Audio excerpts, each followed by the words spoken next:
The land splits into long fractures that cut across the plain like ancient scars. A heavy veil of dust drifts close to the ground, stretching toward the horizon.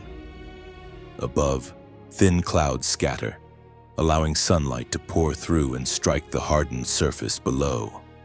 There is no flowing river here, yet the earth begins to tremble.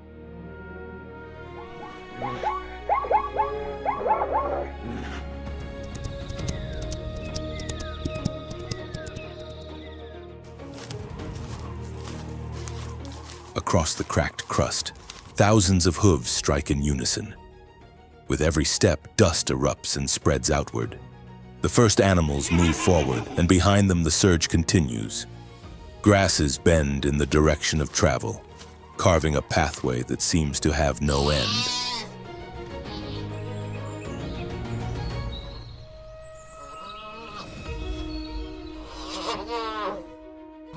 The entire savanna moves to a single rhythm.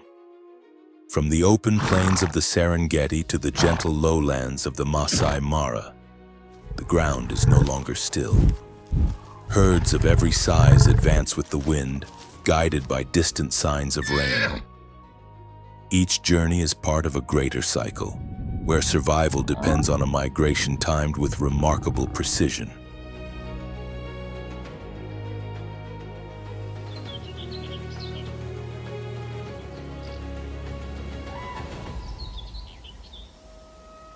Nothing in this ecosystem remains unchanged. It shifts with the seasons, with water, with the growth of grass, and with the passage of each herd. Every species plays a defined role, and every behavior helps sustain the pulse that keeps the plains alive.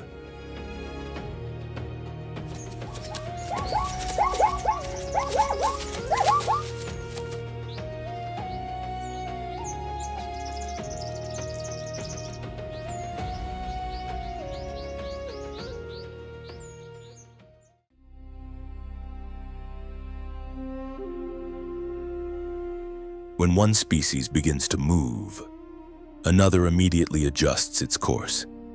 As grass is grazed down to the soil, waste returns vital nutrients to the ground. When prey falls, decomposers are already in place.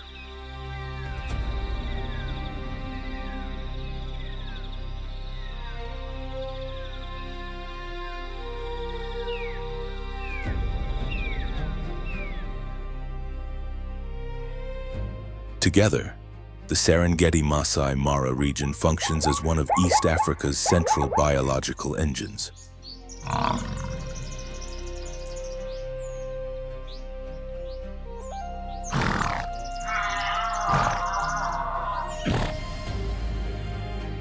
Energy is generated the moment hooves strike the earth and is carried onward through every mouthful of grass, every chase, and every fallen body.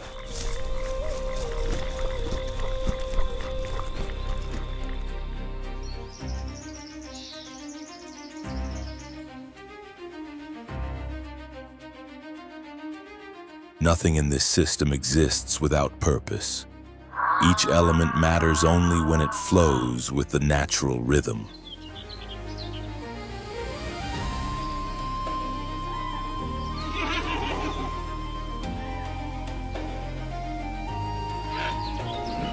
Across these untamed grasslands, the Great Migration draws all forms of life into a powerful predatory cycle that never truly pauses.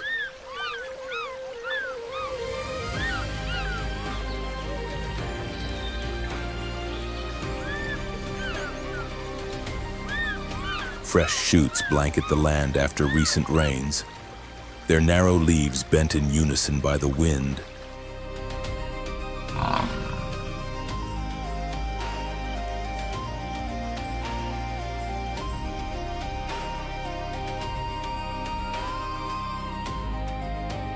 On the open plains, newborn calves stumble away from the birthing grounds and merge into the moving mass of adults, advancing without hesitation.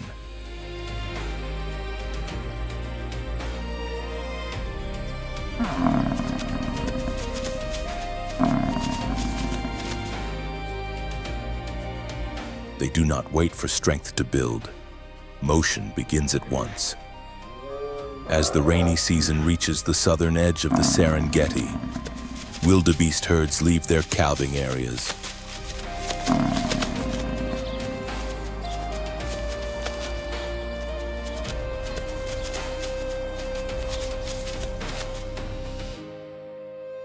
The first groups cross the damp earth, trampling young growth and etching their path across the plain.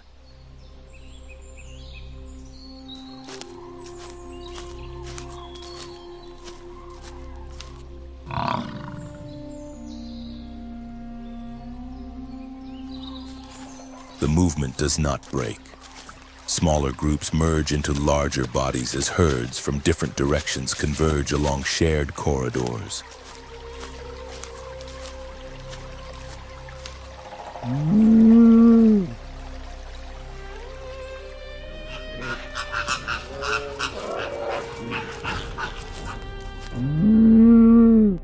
Routes may shift, but the overall direction remains unchanged. The pace is steady and relentless.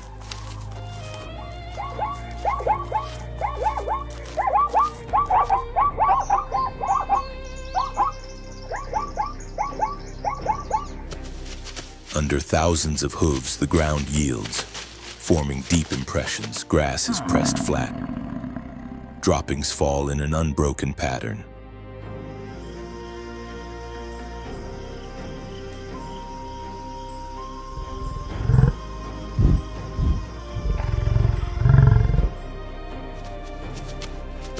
The air grows heavy with the scent of bodies, waste, and churned soil. Every footprint marks the passage of a living current sweeping across the savanna.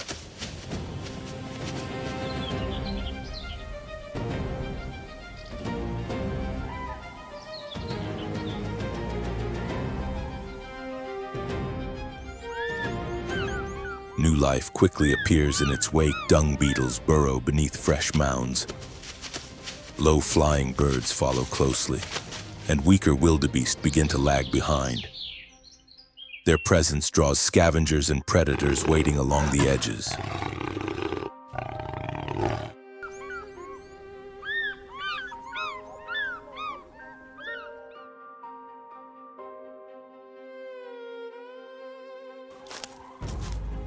The migration cuts through the grasslands, opening pathways that other species soon follow.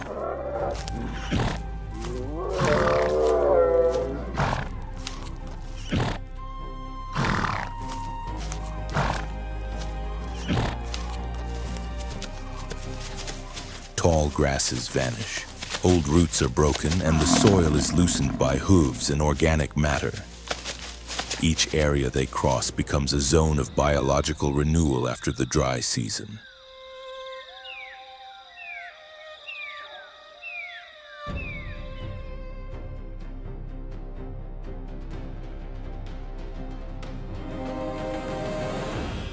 Every wildebeest plays a direct role while alive. They deposit nutrients and chemical traces. In death, their bodies become centers of decomposition.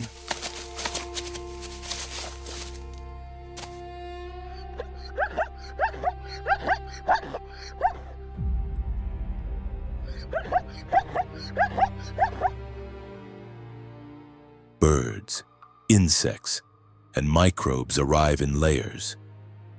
There is no need to search. Food is already available for scavengers. There is no delay. Beetles immediately begin their work.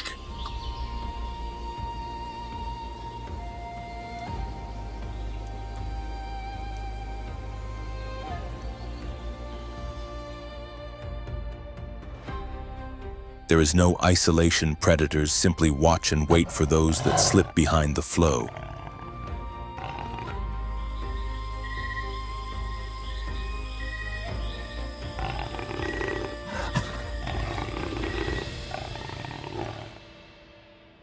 All life benefits from this concentrated movement. Wildebeest do not create the ecosystem, but they set it in motion. Microbial communities in the soil awaken as organic matter surges through the system.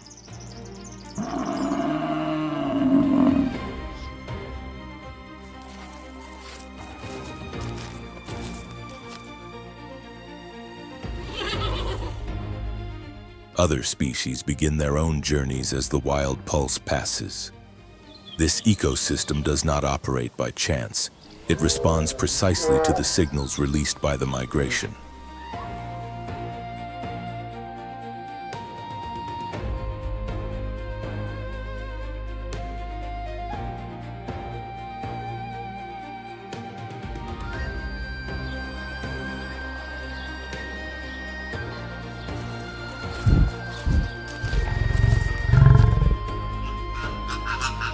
As the wildebeest press forward, the grazing zones along their migratory corridor are reshaped in real time.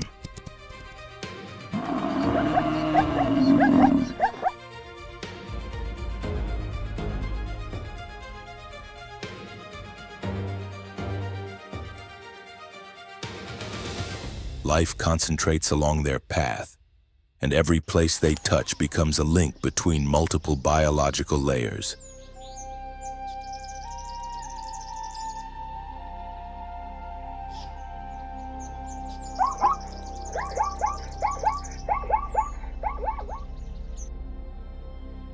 No single species clears the way alone. No cycle begins without a trigger. Reproduction follows the rhythm of the rains while the soil still holds moisture. New life is born.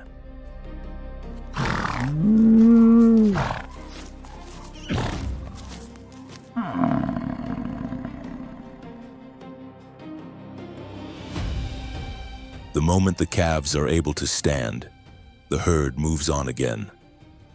This tight synchronization offers protection from immediate predators, but it also sends powerful signals through the entire system.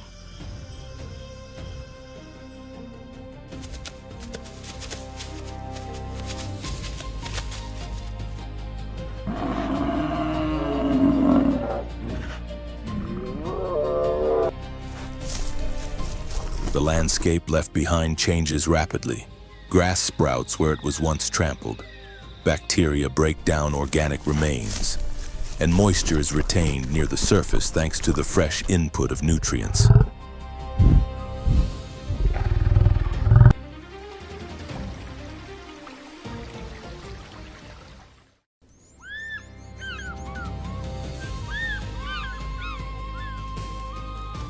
For a time, each area crossed by the herd becomes a center of biological renewal. Other grazers arrive later, taking advantage of what remains.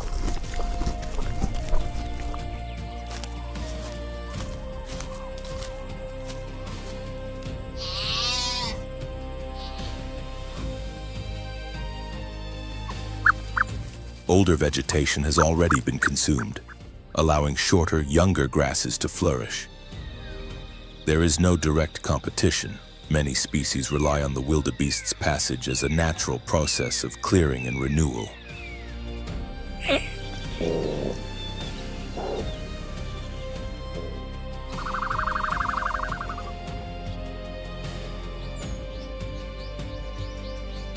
The soil stays loose, roots spread more easily, and conditions align for the next cycle.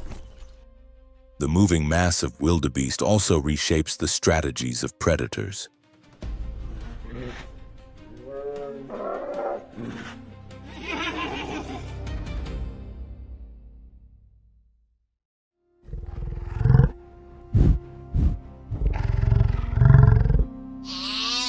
Hunters must adjust their breeding seasons, ambush tactics, and territories according to the herd's pace and direction.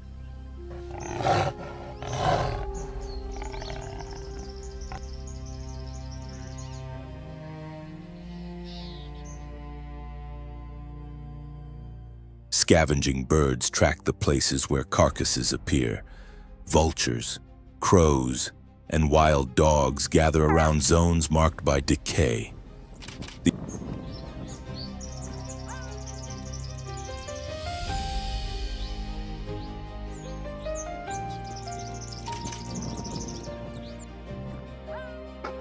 The ecosystem keeps time like a living structure. Rain may set the stage, but the wildebeest herd is the first mechanism to turn.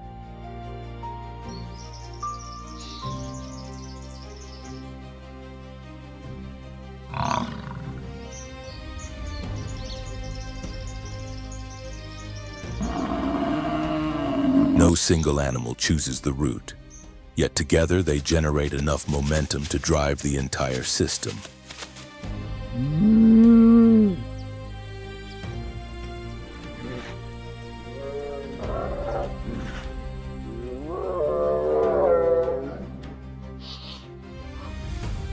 On the living map of the region, the wildebeest migration acts like a heartbeat. Each year, that pulse returns.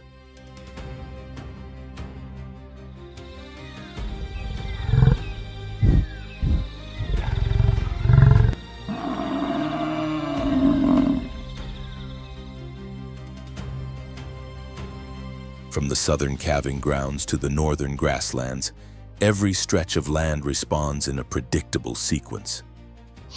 Other species do not exist because of the wildebeest alone, but the functioning of the system begins with their passage.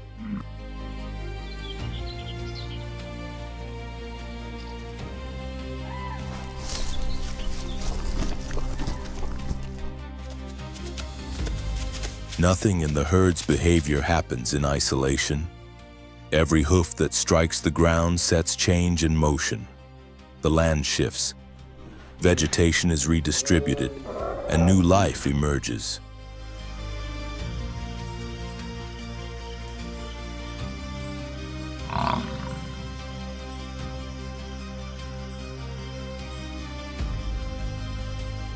This is why wildebeest signal the beginning of the life cycle in East Africa, not because they are the strongest or the fastest, but because their first step sets the entire ecosystem in motion.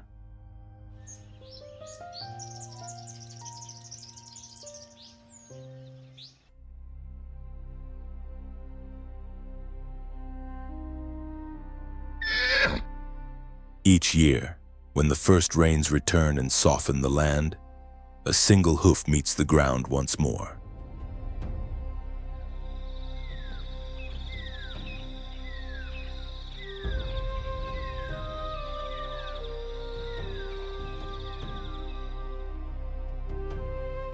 From that moment of contact, the cycle of life begins again. Short grasses spread across the damp soil at dawn.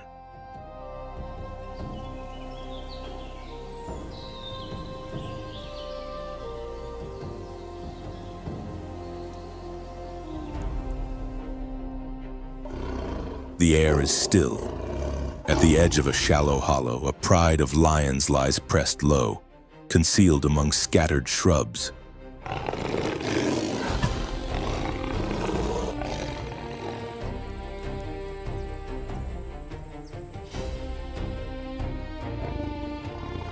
Early light washes over their backs, blending with earth darkened by heat. In the distance, a wildebeest herd advances.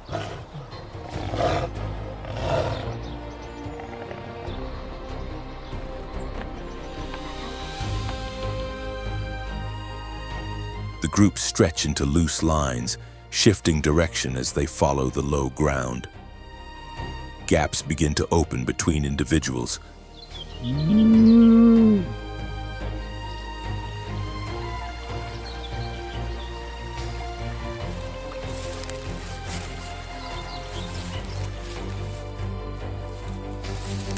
Young calves drift toward the edges, and the lions hold their ground, using the contours of the land, moving in wide, deliberate arcs.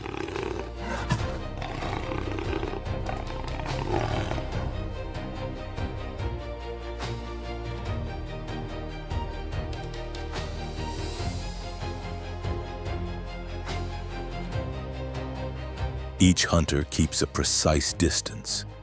Angles of approach tighten from multiple sides. There is no warning, no prolonged chase.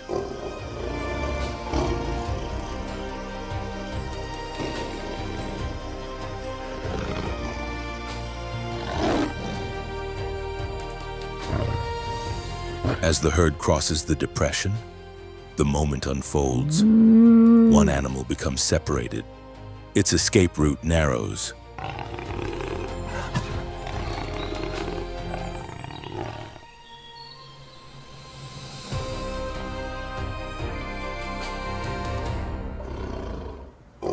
An open patch of ground becomes the point where motion ends.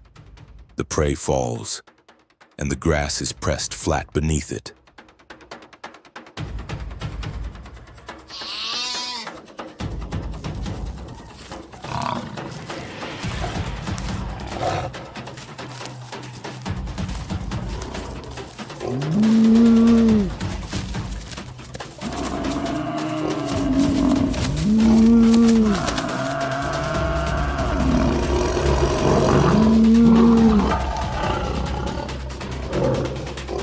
The lions spread out around the body.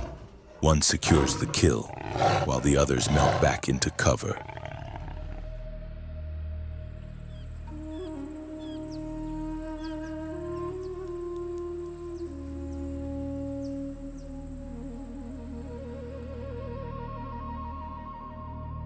The landscape settles into silence. Wind moves on. There is no struggle, no further disturbance.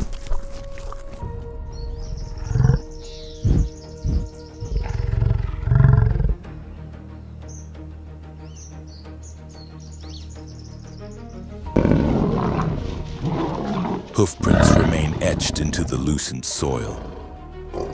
The scent of blood begins to drift close to the ground.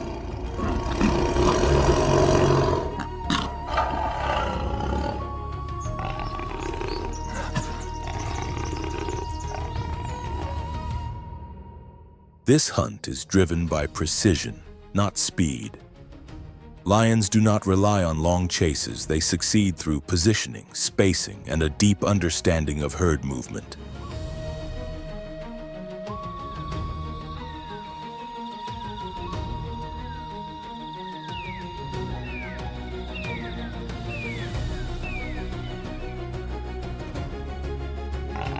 Each individual plays a role. When the distance closes, force is applied together.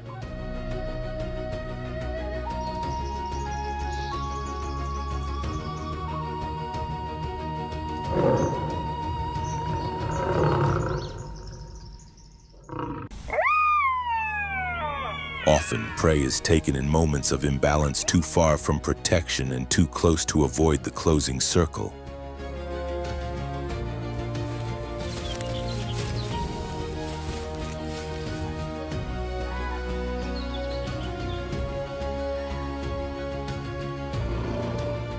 The outcome is shaped by natural behavior, not by chance or error.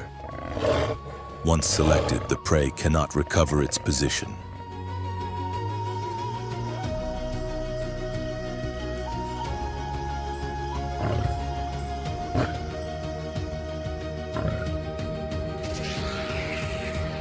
High above, scavenging birds sense the warmth of the body and begin to circle at altitude.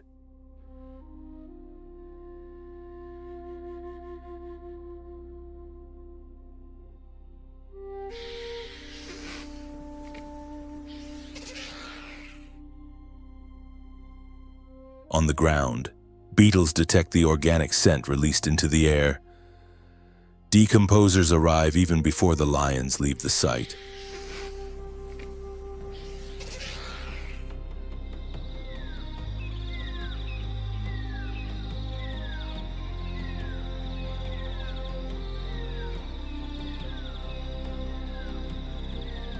Within hours, the soil around the carcass darkens, their fluids seep into the base of the grasses.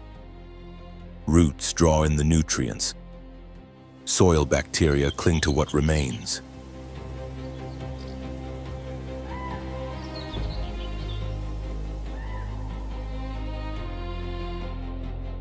New shoots begin to rise, guided by heat, moisture, and nitrogen.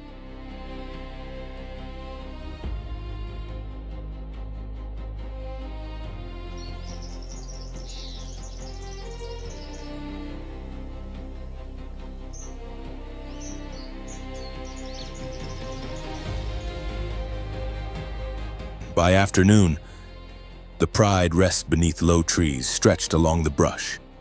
Around them, the grass stands still once more.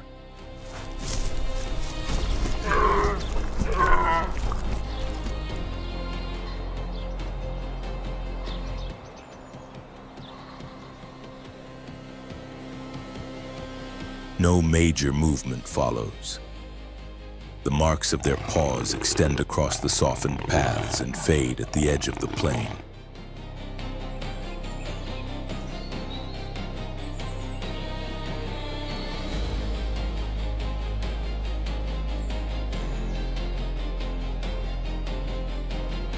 The morning hunt leaves no sound behind, but the land retains its evidence-absorbed fluids, embedded bones, and microbial changes already underway. Short grass spreads evenly across the open landscape, carrying forward the quiet imprint of what has passed.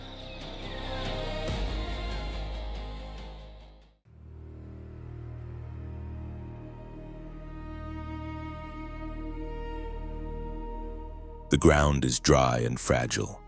Beneath low shrubs pressed close to the earth, a leopard moves without sound through narrow gaps. Its body stays flattened against the soil, detached from any motion above.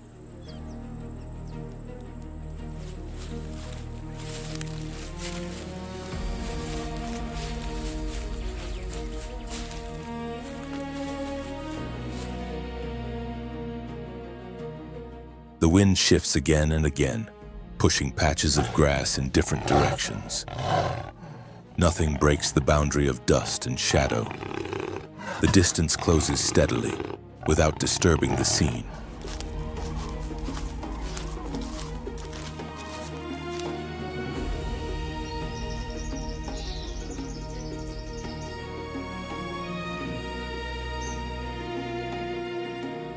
Ahead, a group of Thompson's gazelles feeds, spaced in loose, even lines. Younger animals linger toward the outer edges, drifting with the breeze.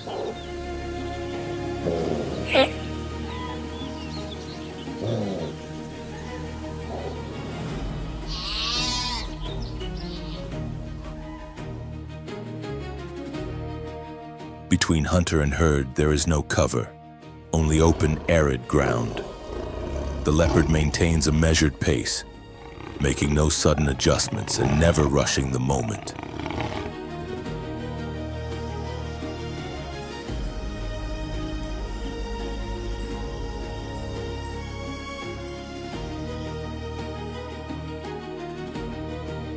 At a workable range, it pauses beside a small rise. Its body folds into the edge of shade.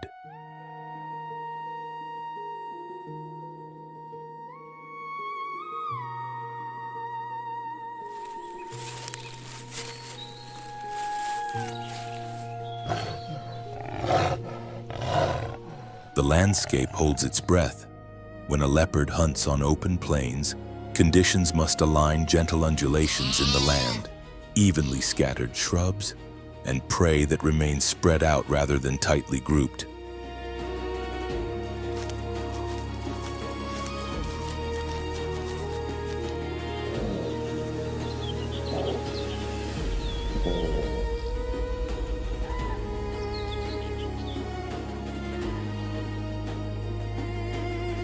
Hunting alone leaves no margin for recovery once detected. A single misstep sharply reduces the chance of success.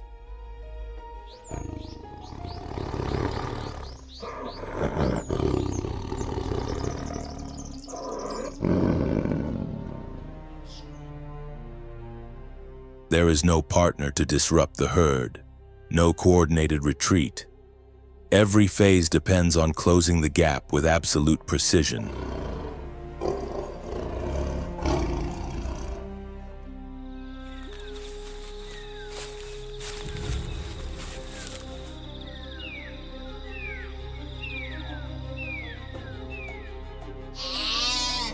If that limit is crossed, the prey reacts and control is lost. The leopard is not built for endurance across open ground. Its strength lies in short bursts of speed.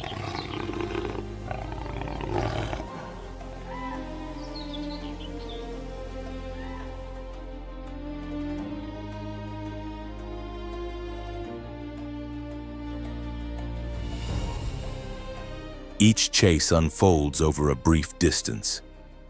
If the line breaks or the gazelle responds instantly, The attempt fails, and failure is more common than success.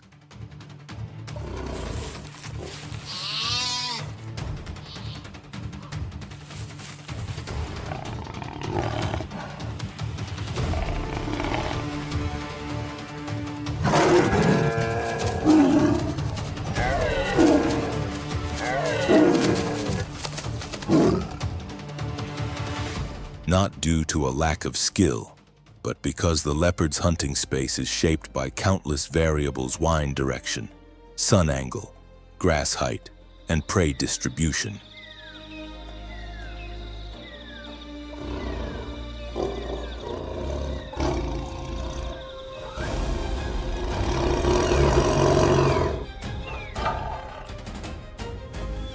Even so, its presence alone alters gazelle behavior. Small herds rarely remain spread out in exposed areas.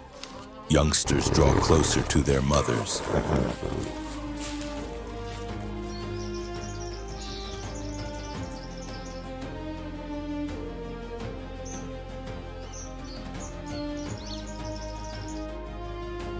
Feeding pauses.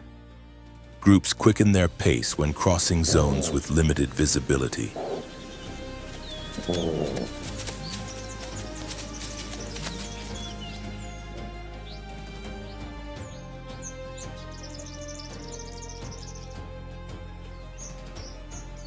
A successful kill is not required to leave an effect. The mere appearance of a leopard reshapes herd formation and rest patterns.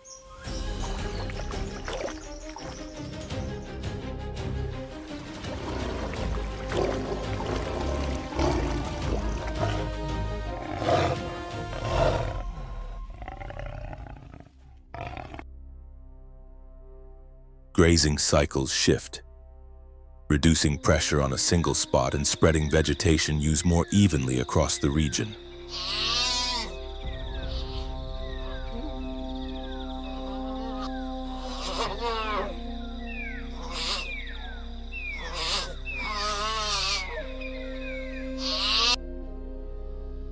Leopards do not challenge lions or hyenas through open conflict. Their solitary approach adds a second layer of influence.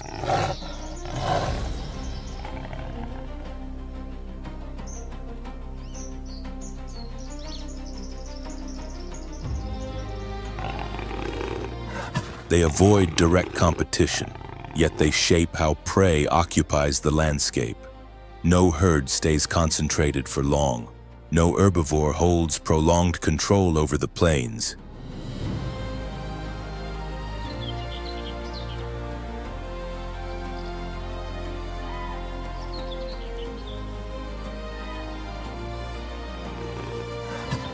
This irregular presence forces prey to disperse in search of lower risk.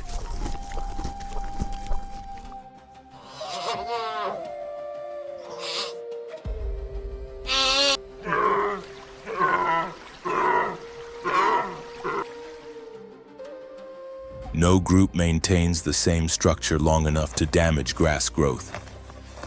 No area is stripped bare. The pressure is subtle but constant.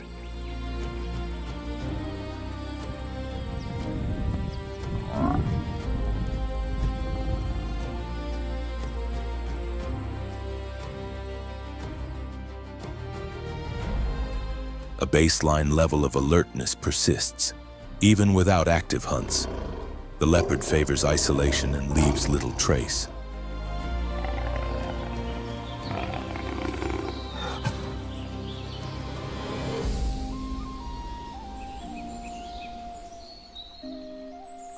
It draws no gatherings of scavengers. Small prey is consumed quickly, leaving minimal remains and little scent to attract larger species.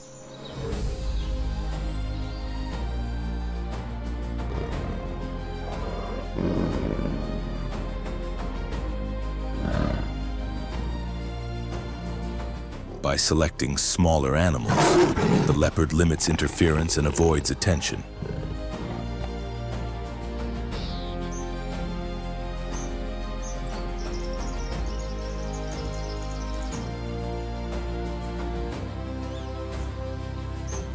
Its role rarely sparks conflict within the predator network. As evening approaches, it withdraws quietly from the edge of the plain.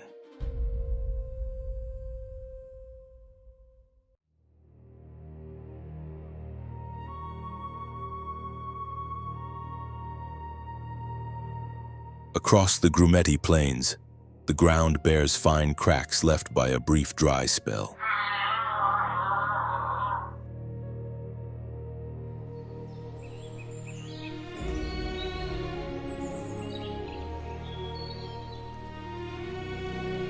Fresh grass has emerged, though it has not yet grown dense. Moving through the open landscape, a herd of zebras advances in a broad, organized line.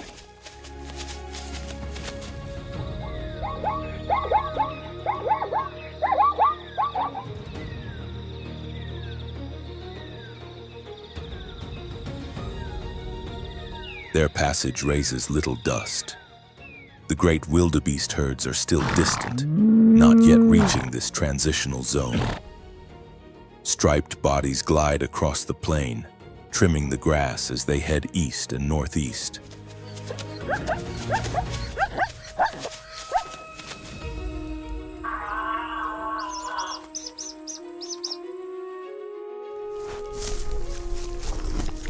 Shadows stretch over the pale soil.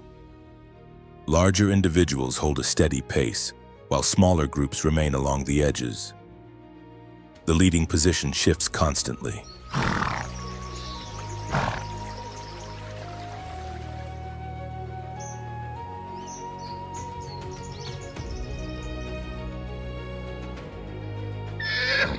Their route is traced as a lighter band across the land. Grass bends and flattens into a gentle arc. Zebras typically travel ahead of the main migratory waves.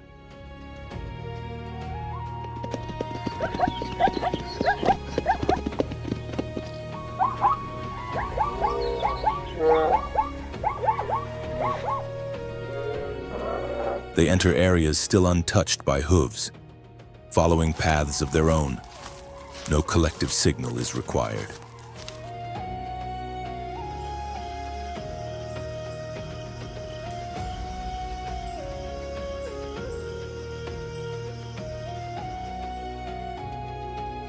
As soon as rainfall is sufficient to lift the grass slightly, the herd begins to move. Their journey remains local, yet it consistently precedes the peak of migration.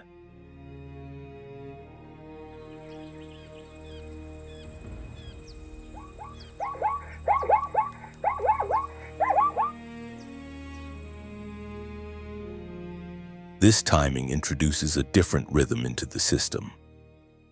Zebras do not wait for grass to reach its most tender stage. They arrive early, feeding on the upper portions of the stems and leaving the lower layers undisturbed.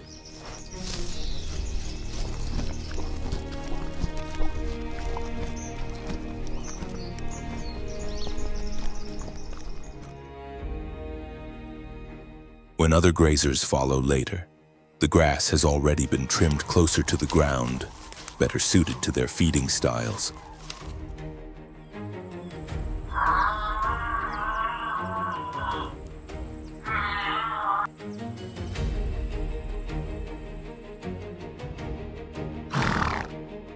As the herd crosses the region, it leaves a clear grazing line shaped by the direction of the wind.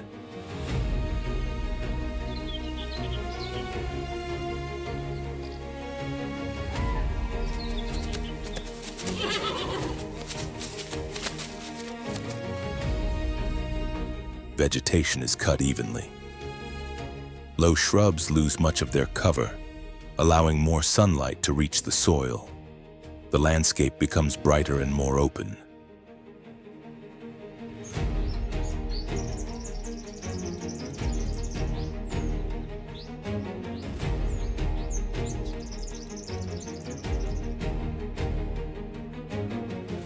Understory plants begin to reorganize in response to the new structure. Throughout their movement, zebras do not maintain rigid formations.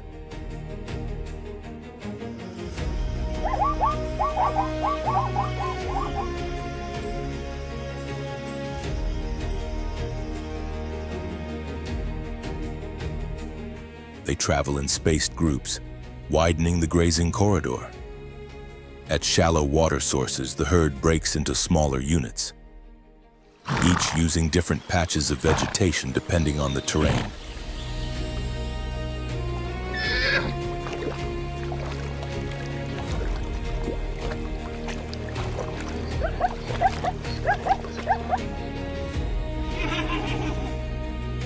This division creates a layered effect.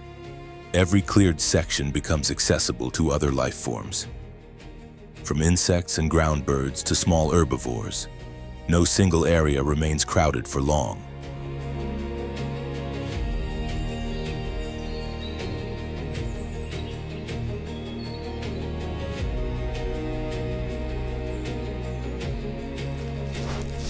The remaining biological layers are reshaped evenly across the plain. Zebras do not graze down to the roots. They affect only the upper growth, preserving the base.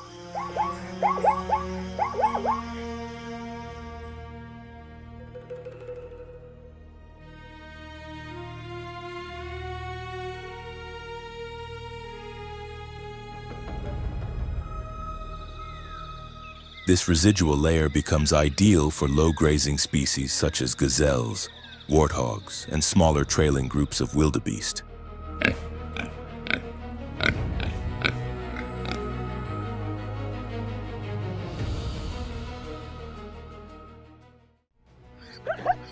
By moving first, zebras slow the intensity of impact caused by the larger herds that arrive later. Their breeding is not concentrated in one mass, allowing them to split freely into smaller groups.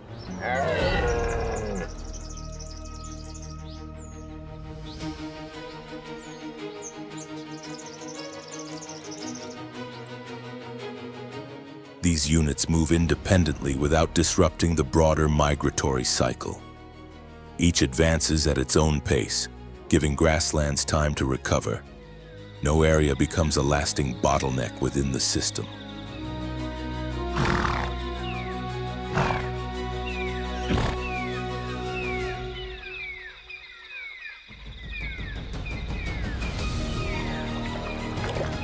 When predators draw near, zebras do not respond by tightening into a dense mass.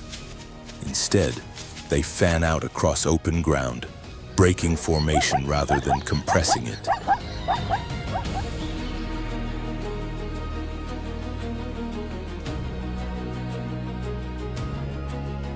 This behavior disrupts hunting strategies that rely on confusion within tight groups. By spreading apart, the pressure of pursuit is diluted, increasing escape opportunities for other species sharing the landscape.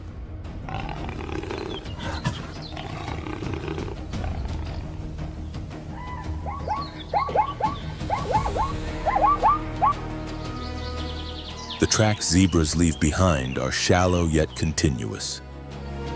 Their droppings fall widely spaced instead of accumulating in heavy clusters.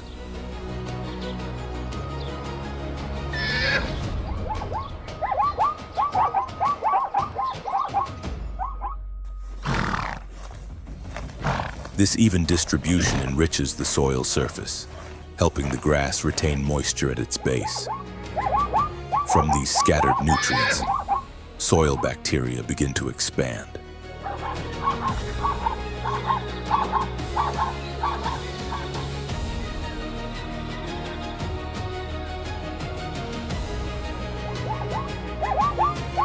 Dung beetles soon arrive, drawn by scent, turning and loosening the earth so new roots can take hold.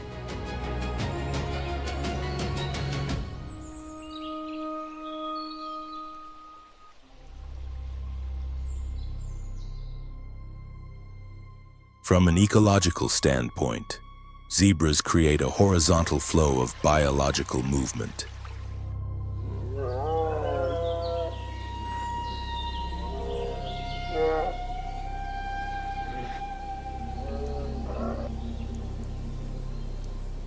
Their impact lacks the vertical force of wildebeest hooves or the concentrated pressure exerted by buffalo. But this steady passage reduces direct stress on the land.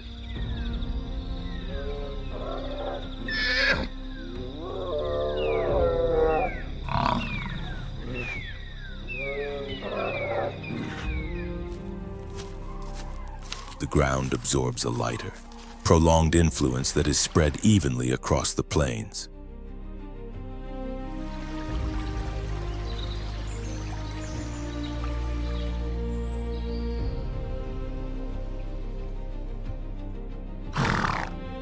Predators adjust their routines to follow zebra movements, increasing the chances of successful ambushes. Lions, hyenas, and wild dogs position themselves in areas not yet reshaped by massive herds.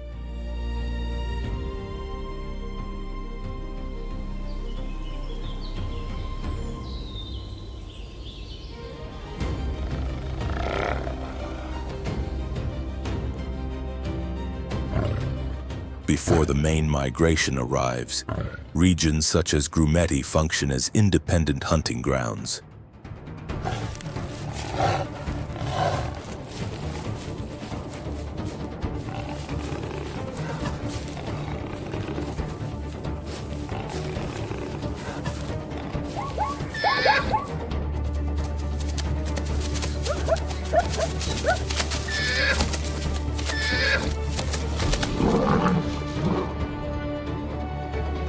As a result, predation pressure is distributed more evenly over time.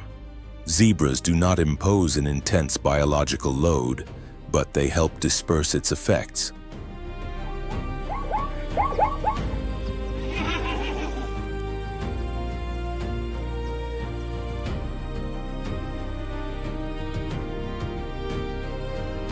The system absorbs this energy at multiple points. The soil is not disturbed for extended periods. Roots retain part of their protective layer, and recovery cycles resume more quickly after each change.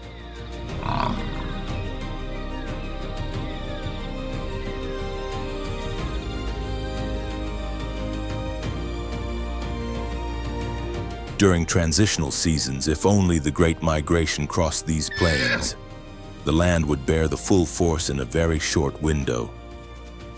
The soil would not have time to recover.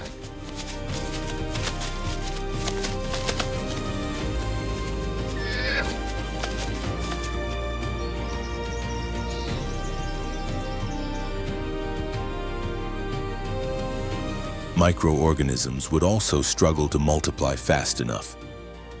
Grass would be torn out by the roots rather than simply trimmed.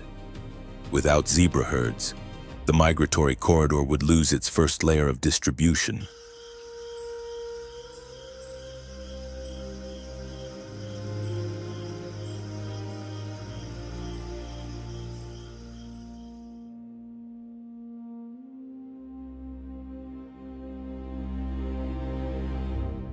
Predator activity would become compressed into fewer moments, and restoration cycles would lack a buffer. The grassland would shift in color more rapidly, exposing roots too early.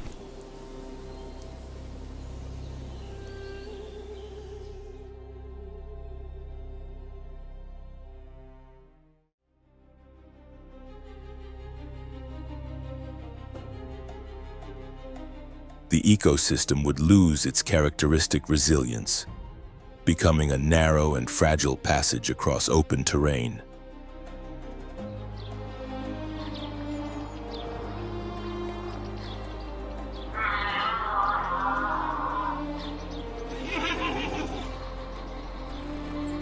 Zebras leave no dramatic aftermath, yet each passing group clears the surface, opens sight lines, and allows wind to move freely for a brief time. Every quiet wave of migration strengthens the system.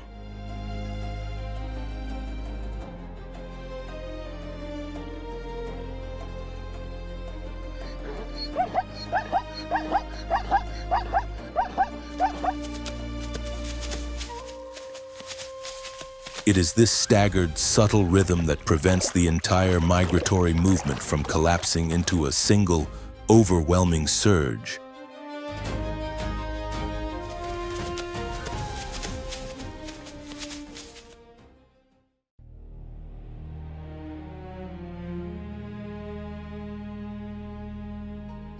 Across the open grassland, a narrow path cuts through the plain.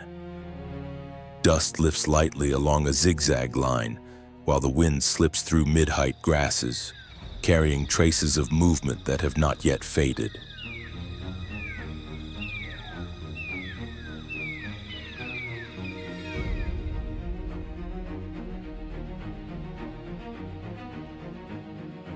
Thompson's gazelles appear in small, scattered clusters, each animal keeping a carefully measured distance, guided by finely tuned instinct.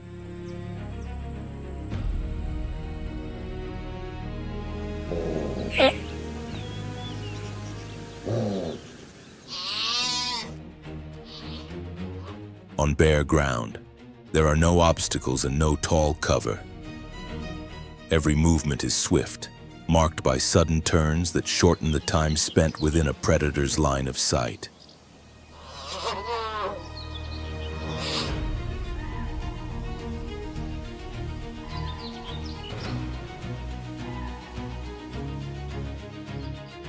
When danger emerges on the horizon, the gazelles spring away on diagonal paths. Their escape routes curve unpredictably, forming a web of motion that is nearly impossible to read.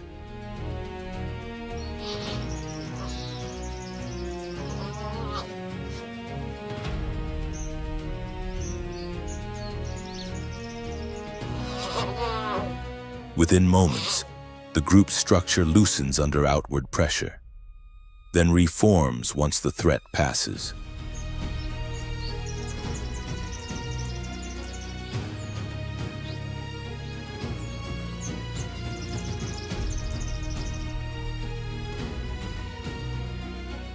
Calving takes place in isolated spots across the dry plain. The gazelles do not gather, nor do they remain in one place.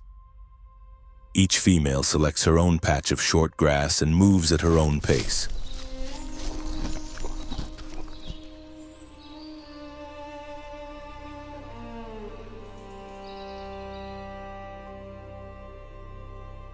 As soon as the young can stand, the group shifts again, leaving no clear traces and no prolonged pauses.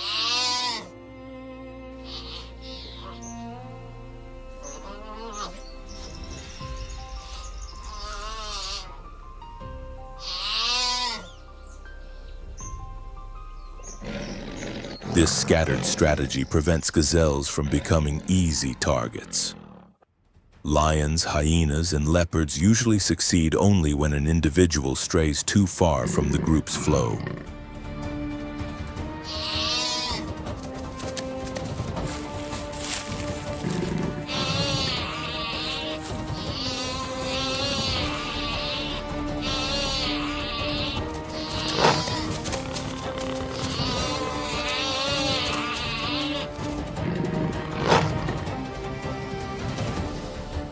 Most maintain a steady rhythm, avoiding major breaks in formation. Speed aids their escape, but it is their unpredictable direction that most often disrupts an ambush.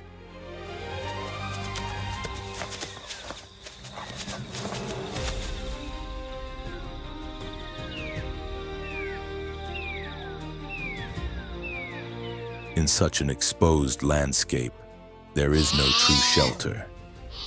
Gazelles turn openness itself into a defense. The clearer the space, the lower the risk.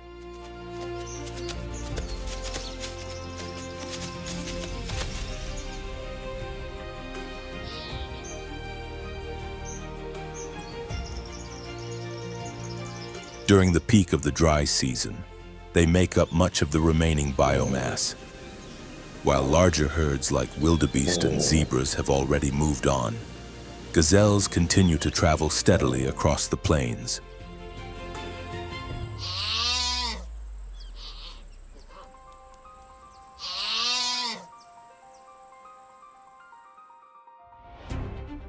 They graze close to the ground, feeding on shoots that have not been trampled. Their constant motion prevents the grass from losing its color entirely.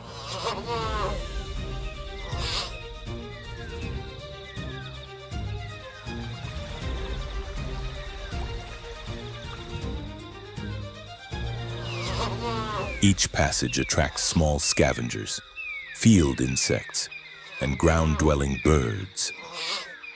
Their hooves leave shallow impressions that hold moisture just long enough for new growth to emerge.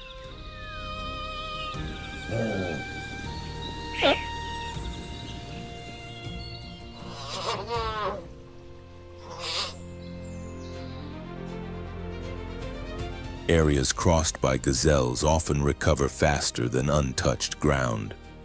Their ability to leave sensitive spots and return from different directions sustains a continuous rhythm of life.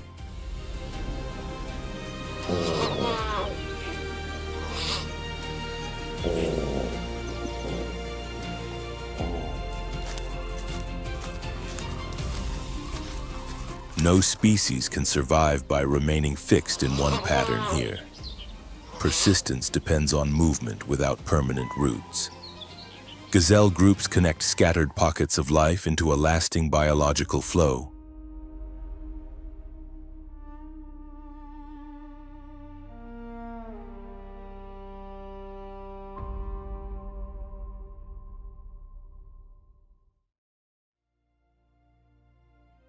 They serve as a buffer between top predators and lower levels of the food web.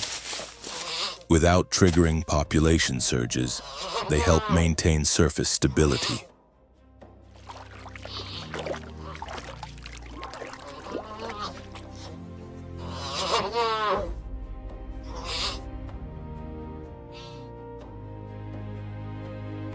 When gazelles vanish from a region, the middle layer of prey collapses, forcing predators to shift abruptly and disrupting the natural order.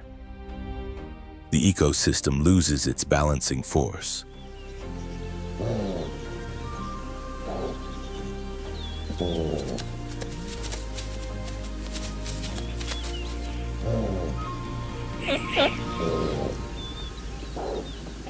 Within the vast movement of the Serengeti Mara, gazelles act like a seam between ecological layers, thin yet vital.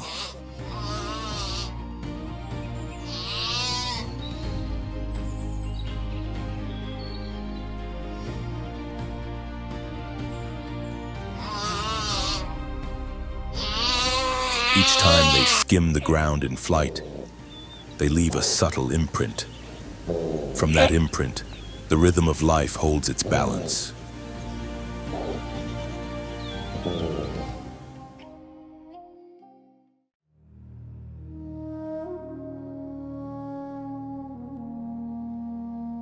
After a night of rain, the ground remains damp, and a low mist still clings to the grass. From a shallow hollow at the edge of the plain rises a sour scent, the unmistakable sign of old flesh. Lying on its side is a carcass, the hide torn open in a long, ragged seam.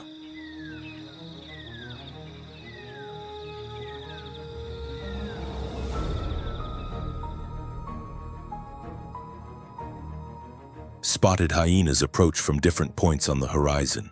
Within the group, order is precise. Each animal takes a position around the body without chaos or struggle. Powerful jaws tear effortlessly through tissue, stripping away large sections of meat and exposing bare bone.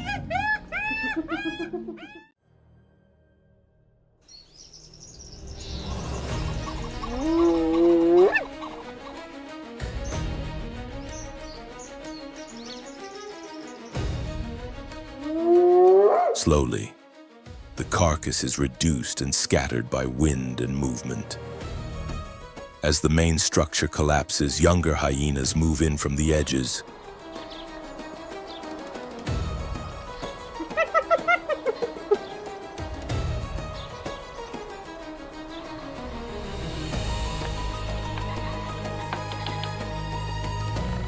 Their teeth are not searching for soft flesh. They lock into joints, separate limbs, and remove the final fragments clinging to bone. Only dry soil adheres to the exposed marrow. Everything else is broken down into small, disappearing pieces.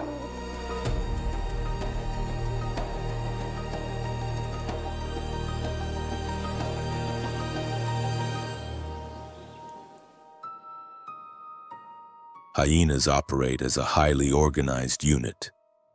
Dominant individuals choose moments to hunt when conditions favor them.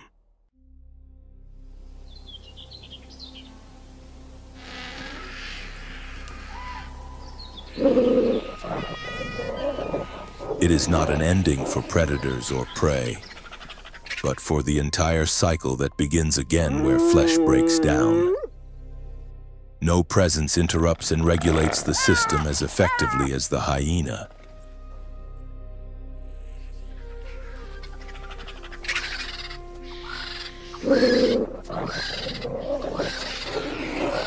They enter hunting grounds, tear flesh from powerful animals, and consume what remains. When they leave, the land is clean. No odor, no residue, no biological risk.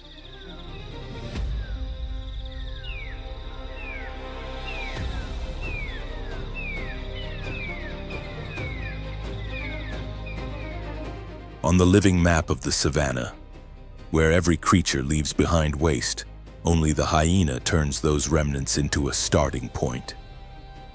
No other animal consumes what is left at the very end.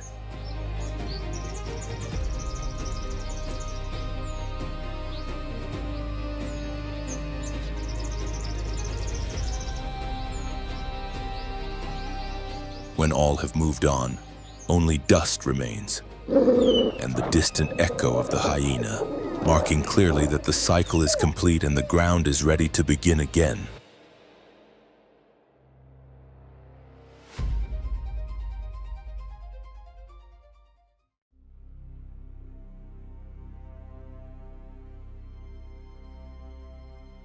Across the vast African plains, the great migrations reveal survival in its purest form. Every crossing, every shift in direction, every split-second choice can determine who endures and who falls behind.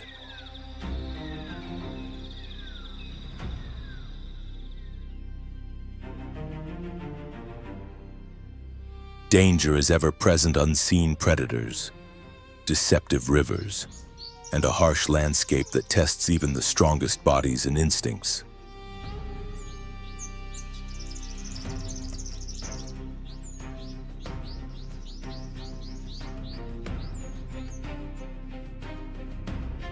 Yet, despite these risks, millions of animals press forward, driven by an ancient impulse to endure, adapt, and keep moving.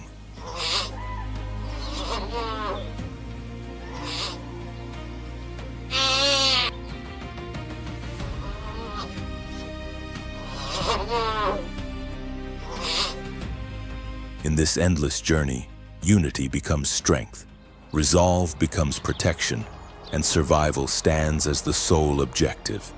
With this, we conclude our exploration of one of the most powerful and extraordinary spectacles in the natural world.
Across the vast and untamed landscapes of Africa lies a world where every day unfolds as a relentless struggle.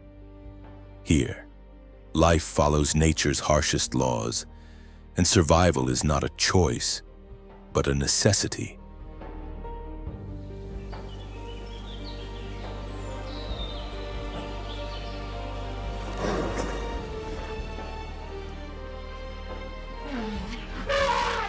On the open savannas where dust rises with every step and the wind carries the scent of danger, predators remain ever watchful, ready to strike at the slightest sign of weakness.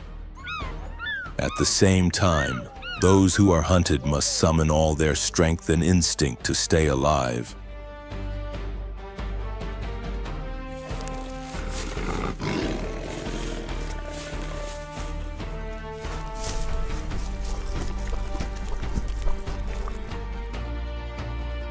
This is a land where instinct, speed, and raw intensity merge into an unforgiving rhythm, where the boundary between life and death is as thin as a single breath. Welcome to Africa's wild kingdom, where every encounter has the potential to become an epic fight for survival.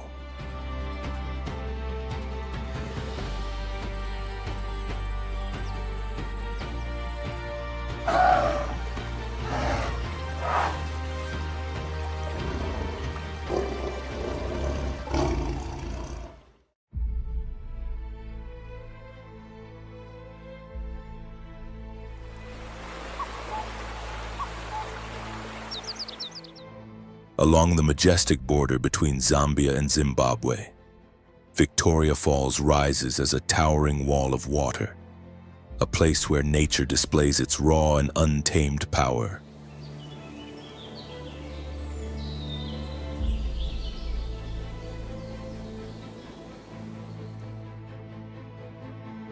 The thunder of countless tons of water plunging into the depths below creates a roar that can be heard for miles, while a dense mist drapes the landscape in an almost mystical veil.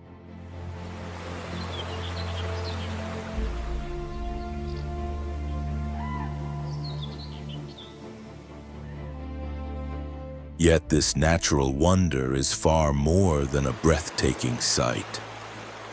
Surrounding the falls lies a vast ecological realm, a living sanctuary where life and death confront each other every single day.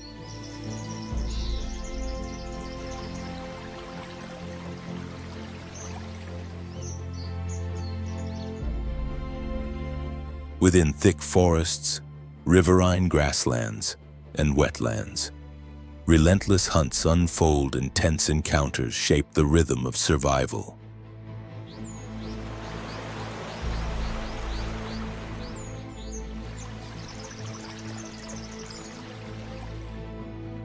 Silent predators move through the shadows, while their prey advances with every sense on high alert.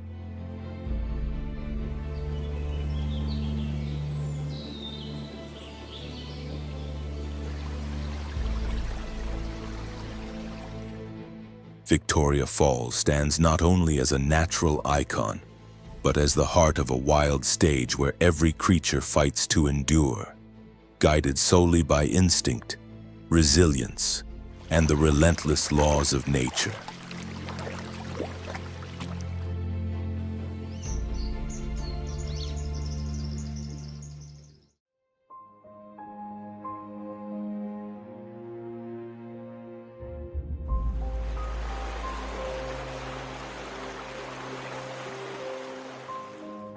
Along the cliffs overlooking the roaring waterfall, a lush rainforest thrives, sustained by the constant mist rising from the cascade.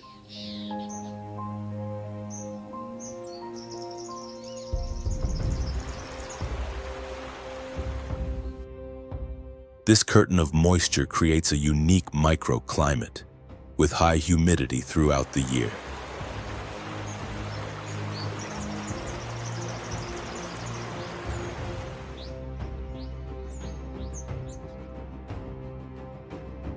Within it grow rare tree species such as mahogany, ebony, ivory palm, and wild coconut. Vines and climbing plants wrap around towering trunks, weaving a dense, vibrant tapestry of green that fills the forest with life and color.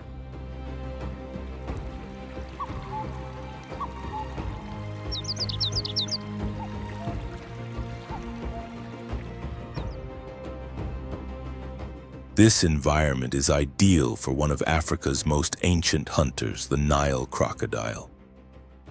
lurking quietly along the water's edge. It waits with unwavering patience for the perfect moment to strike.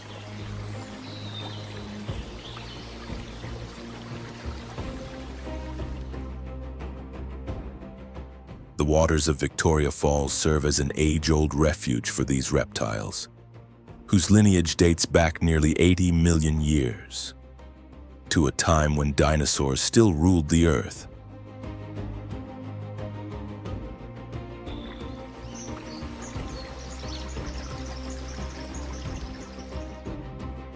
As one of the oldest living reptiles, the Nile crocodile possesses remarkable biological adaptations that allow it to thrive in freshwater habitats.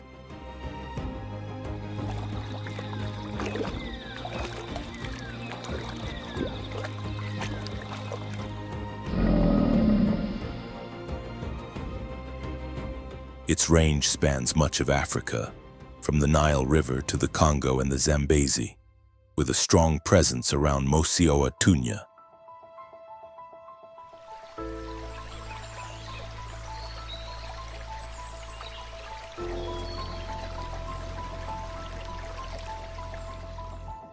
In this region, Nile crocodiles primarily inhabit the deeper stretches of the Zambezi River and nearby wetlands.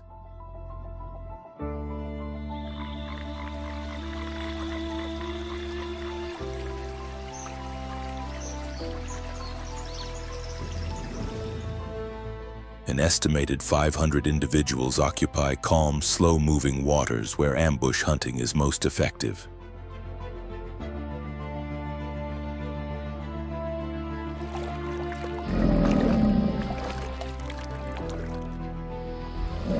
These reptiles are master predators, combining stealth, patience, and finely tuned physical traits to remain at the top of the food chain.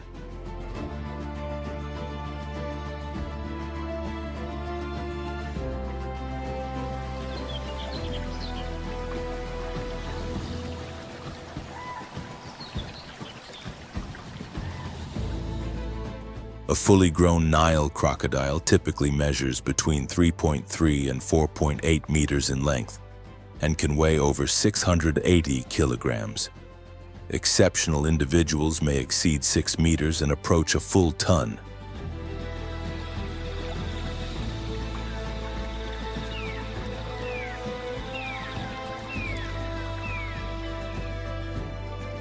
Their power and hunting efficiency are the result of millions of years of evolution.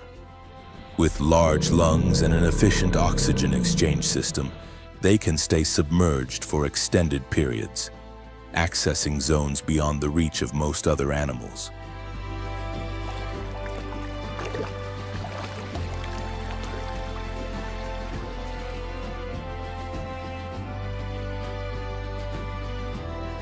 During the rainy season, the Zambezi River becomes rich in prey, allowing crocodile populations to flourish.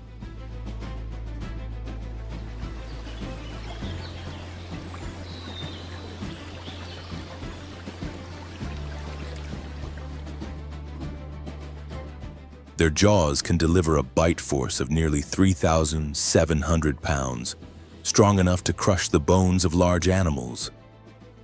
Razor-sharp teeth, thick skin, and armored scales provide both protection and lethal effectiveness.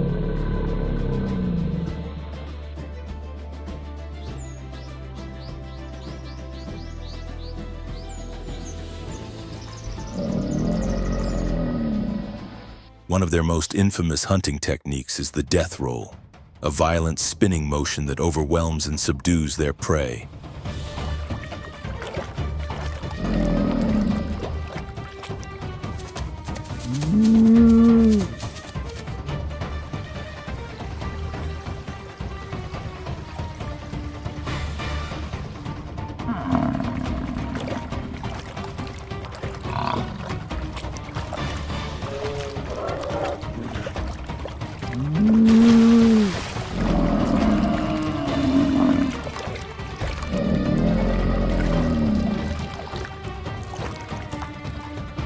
Beyond their fearsome reputation, Nile crocodiles play a vital role in maintaining ecological balance within Mosi-oa Tunya.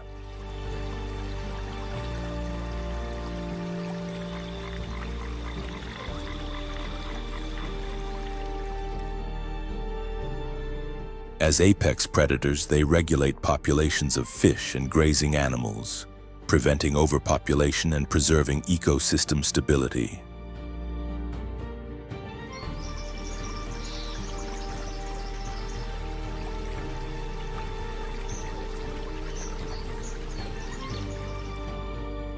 By feeding on carrion, they also aid in natural decomposition, helping keep river systems clean. Their influence reaches from large mammals down to the smallest organisms, supporting a complex and interconnected food web.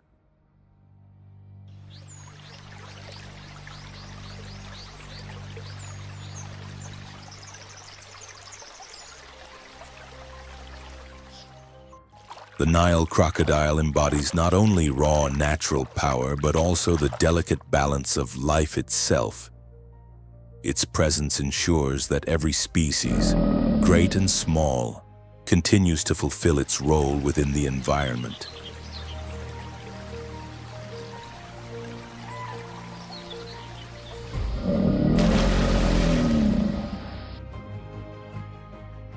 Through its extraordinary survival strategies, the wildlife of Mosi-oa Tunya remains resilient, dynamic, and in harmony with the rhythms of nature.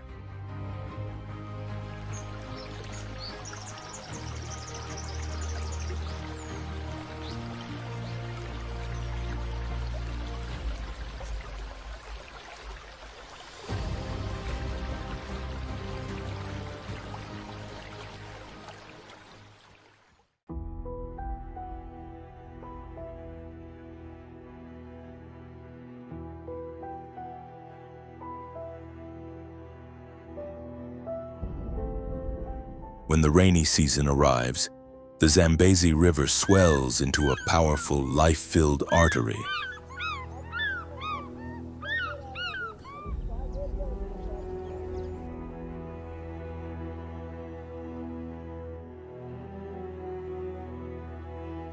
This is the time when hippos take full advantage of the rising waters, which support both their daily rhythms and their unique behaviors.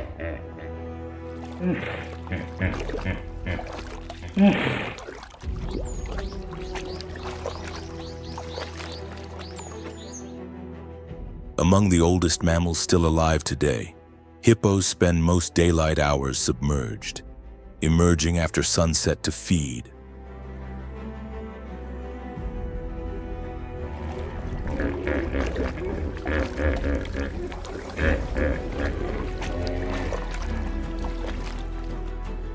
Despite their calm appearance, they possess immense strength and formidable defensive abilities, making them some of Africa's most dangerous animals.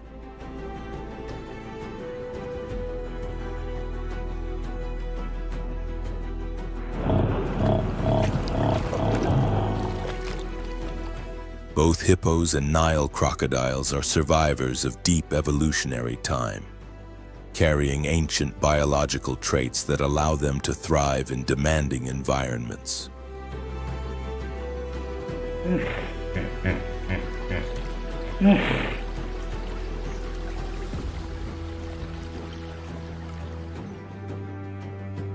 The hippo's lineage stretches back more than 55 million years and shares an unexpected evolutionary link with whales.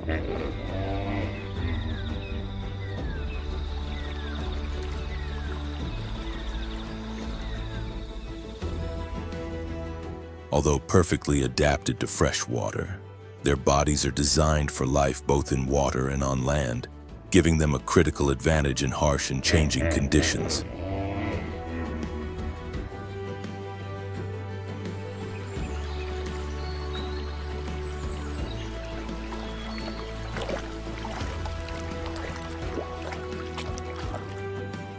Within Mosi-oa Tunya, hippos gather primarily in the deeper sections of the Zambezi, especially during the wet season. As water levels rise, they gain greater freedom to move between rivers and surrounding wetlands.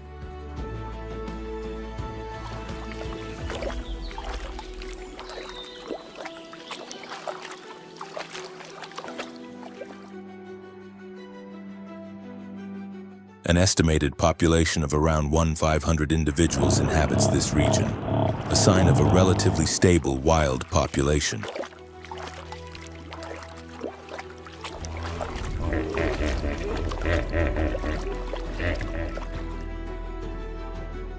Throughout the rainy months, hippos remain submerged for long periods, sheltering from intense heat and reducing exposure to land-based threats.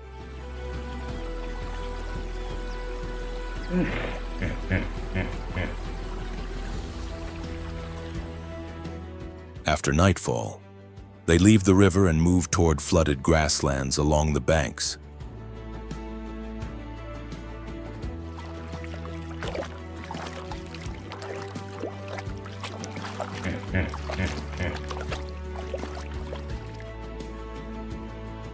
A single adult can consume between 36 and 68 kilograms of grass in one night, enough to sustain its massive body.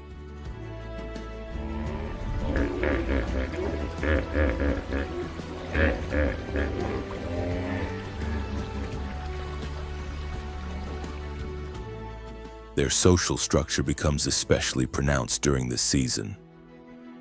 Groups are typically led by a dominant male, accompanied by several females and their young.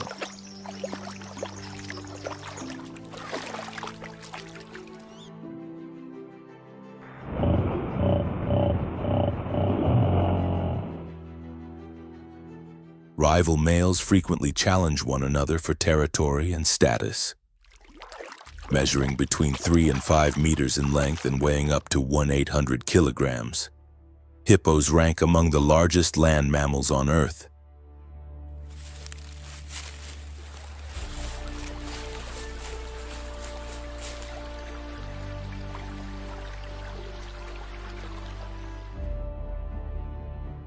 Their jaws deliver a bite force of nearly 2,000 pounds, and their tusks reaching up to 50 centimeters are formidable weapons during confrontations.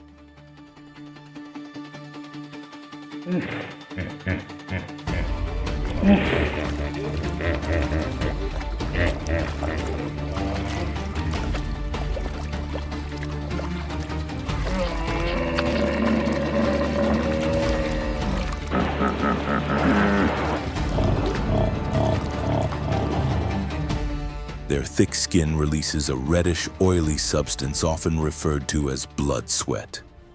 This secretion functions as a natural sunscreen and also has antibacterial properties that help prevent infection.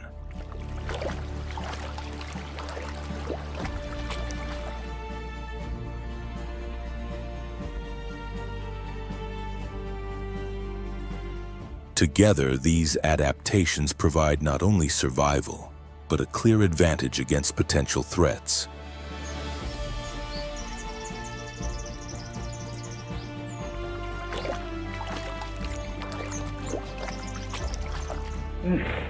Beyond their physical power, hippos play a crucial ecological role. Their waste enriches the river with essential nutrients, supporting aquatic plants and providing food for fish and other organisms.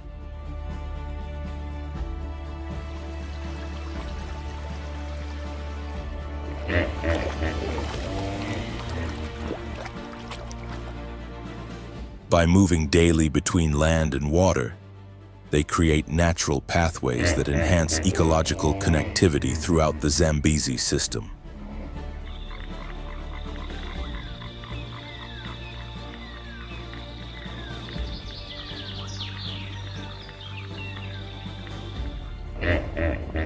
Through these constant movements, hippos help sustain the balance and health of this vast river ecosystem.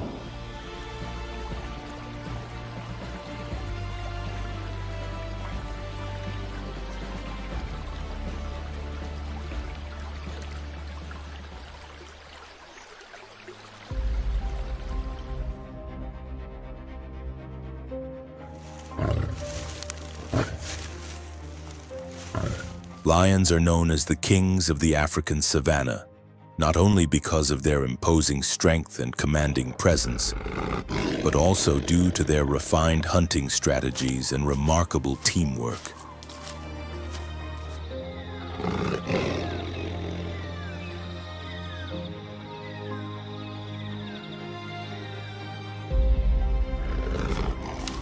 When every member of the pride fulfills its role, they hunt with exceptional efficiency, revealing a level of unity that transforms the group into a powerful force capable of overcoming the challenges of the wild.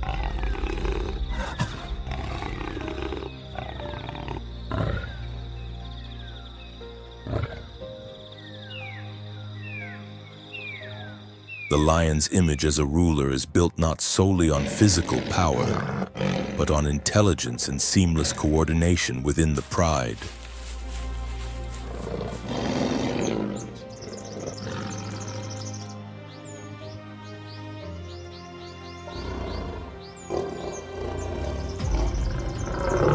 This balance of strength and cooperation makes the lion a lasting symbol of authority and wisdom in nature, and a clear example of how collective effort elevates the entire community.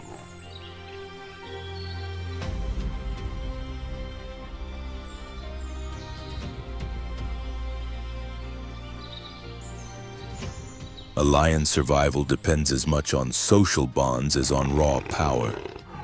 Precise coordination and well-planned hunting tactics allow prides to confront a wide range of challenges.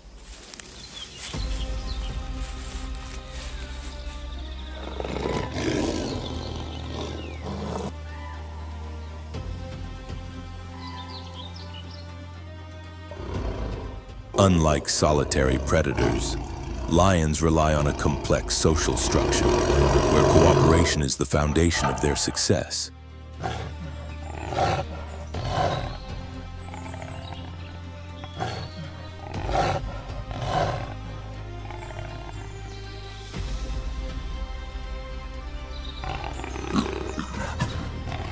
To understand the source of their legendary reputation as hunters, one must observe how every movement and shared tactic within the pride comes together to create extraordinary effectiveness.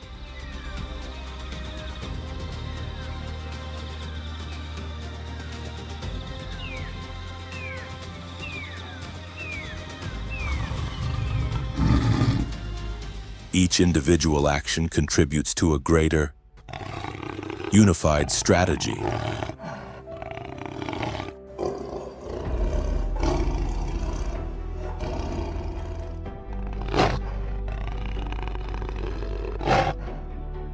Lions typically live in family-based prides composed of related females, their offspring, and a coalition of males.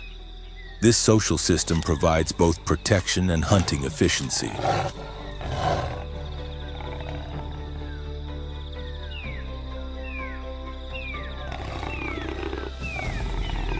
While lionesses carry out most of the hunts, the males focus on defending territory and safeguarding the group.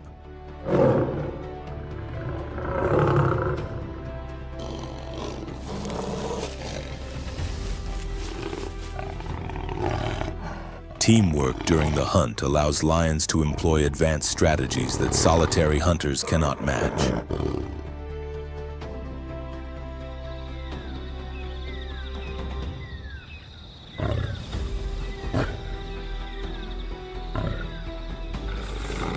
They are opportunistic predators, most often targeting medium to large herbivores such as antelope, zebras, or buffalo.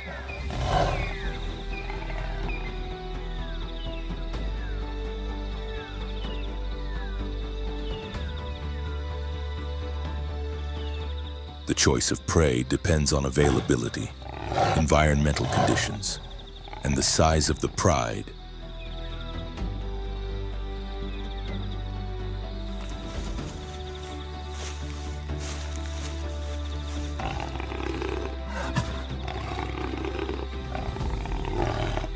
Once a target is selected, the lionesses work together to execute a coordinated attack, blending stealth and ambush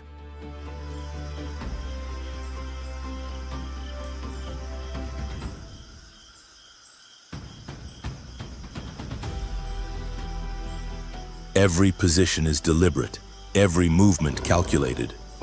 The combined effort of the group forms a hunting system that is both precise and formidable.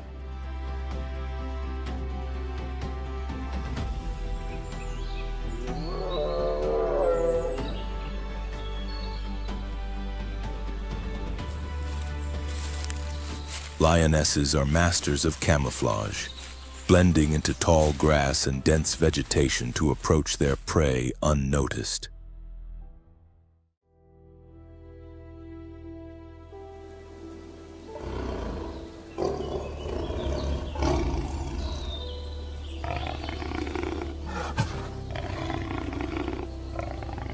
These natural covers provide ideal conditions for stalking.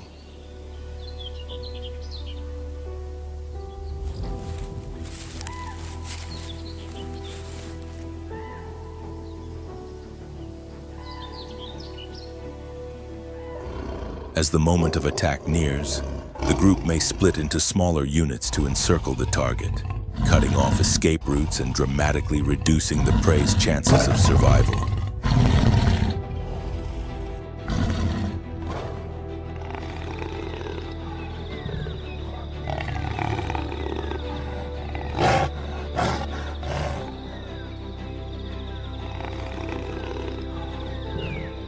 When the chase begins, lionesses rely on short, explosive bursts of speed rather than long pursuits. These rapid accelerations are designed to close the distance quickly.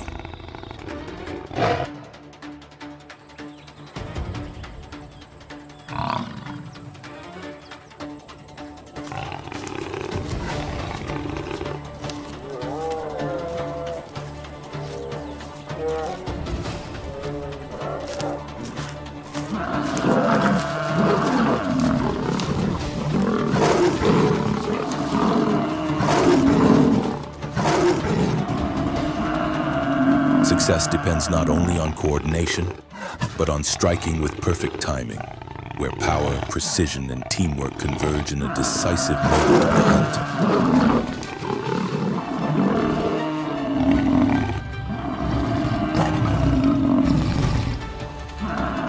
At the end of a successful hunt, the entire pride gathers around the kill. The lionesses, as the primary hunters, feed first, followed by the males and then the cubs.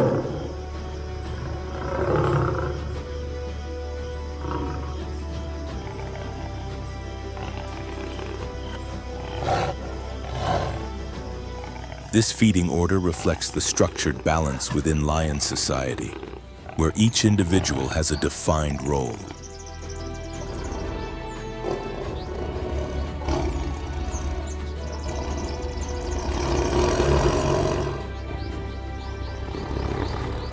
The hunting behavior of lions stands as a powerful example of nature's intelligence and resilience, showing how cooperation and strategic planning drive success in the wild.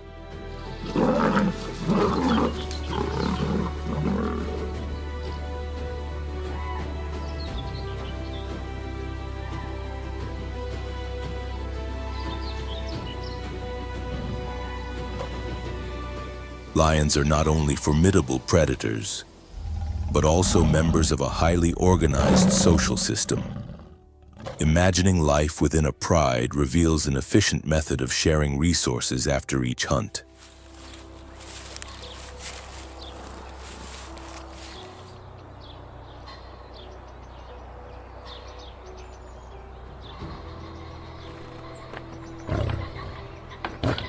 Lionesses eat first to replenish the energy they expend during the chase, ensuring the strength of the group.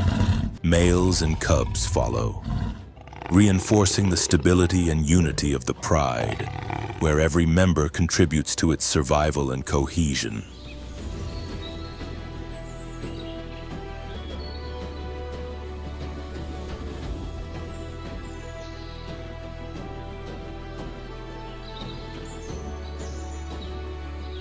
Lions are capable of consuming remarkable amounts of food in a single feeding, sometimes reaching up to 15% of their body weight. This ability allows them to endure several days without hunting again.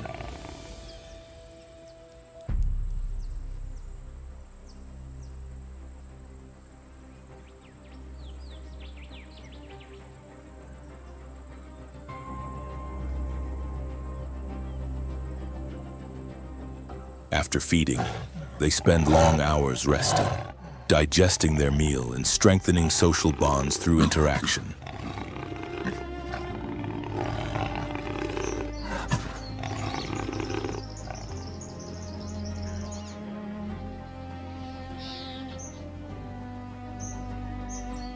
Even during these periods of rest, lions remain alert, constantly aware of potential threats to their territory.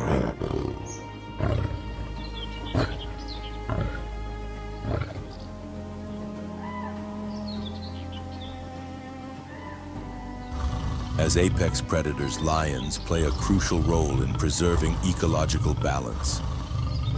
By regulating herbivore populations, they help maintain healthy vegetation and support the natural structure of grasslands and surrounding habitats.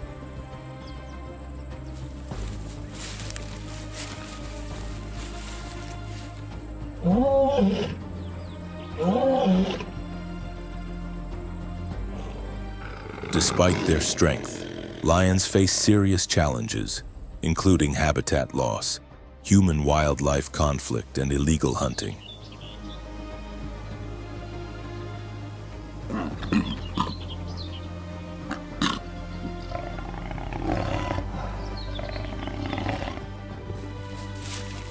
Conservation efforts that protect their environment and promote coexistence with local communities are essential to securing their future.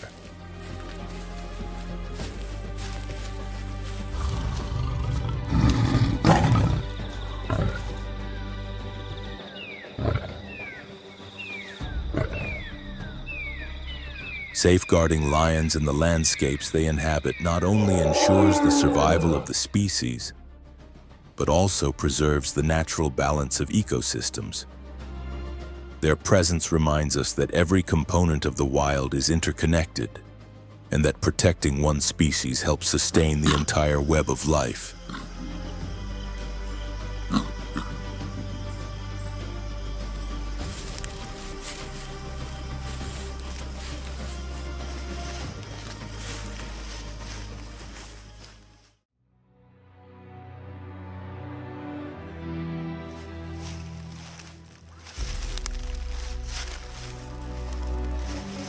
Elephants, the largest land mammals on Earth, play a vital role in maintaining the ecological balance of Mosioatunya.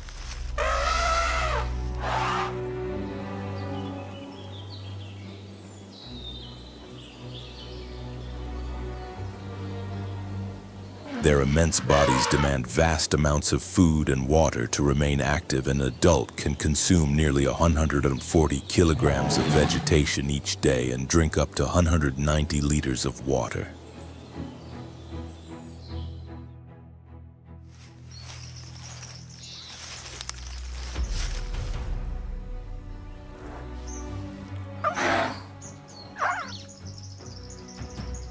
During the rainy season, when grasslands are renewed and water sources become abundant, elephants expand their movements across great distances, traveling freely without the constant concern of dehydration.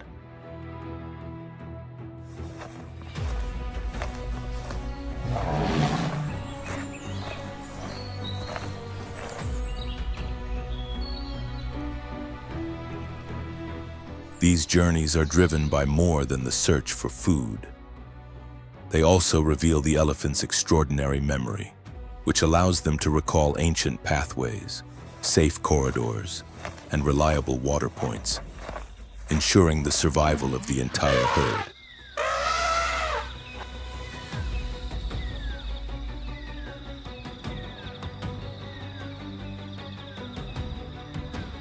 Long before the Zambezi River plunged into what is now the mighty waterfall, elephant herds crossed the river at natural passages along its banks.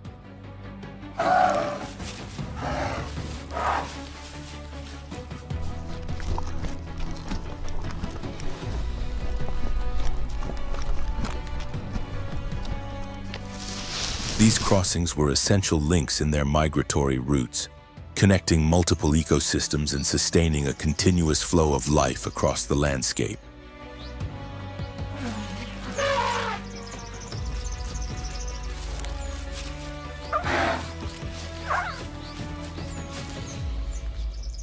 The movement of elephant herds in Mosioatunya is not merely seasonal travel. It is a fundamental process within the ecosystem.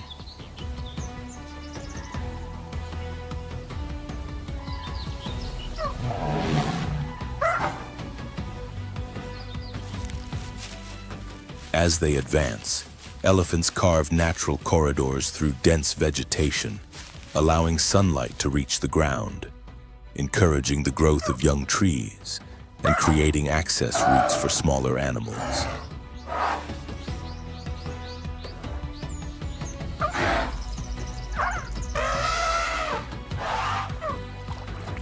Their nutrient-rich dung acts as a natural fertilizer, supporting new plant growth and nourishing insects and microorganisms.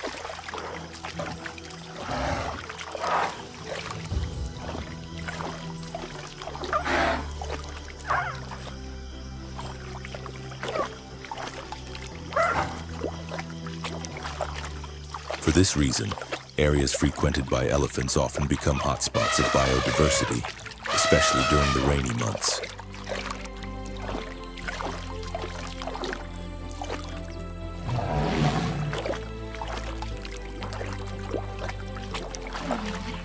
When the Zambezi overflows in the wet season, elephants take full advantage of the plentiful water to cool their massive bodies.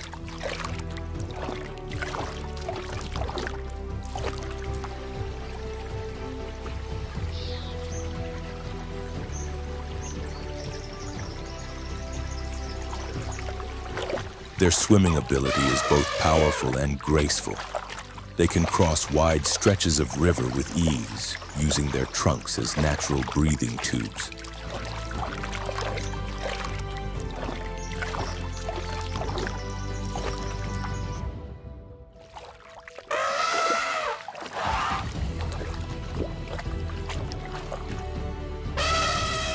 As their ears flap above the surface and their tusks cut through the current, the scene captures a rare blend of calm and strength, an enduring symbol of the grandeur these giants bring to the African wilderness.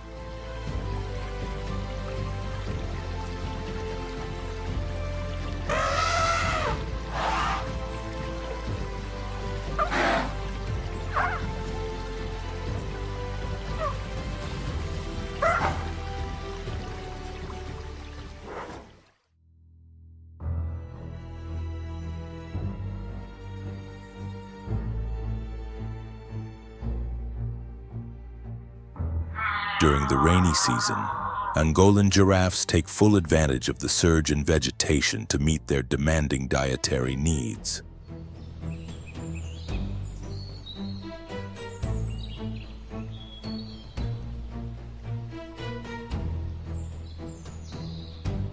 An adult can consume between 22 and 34 kilograms of food each day, feeding mainly on leaves from trees such as acacia and mopane.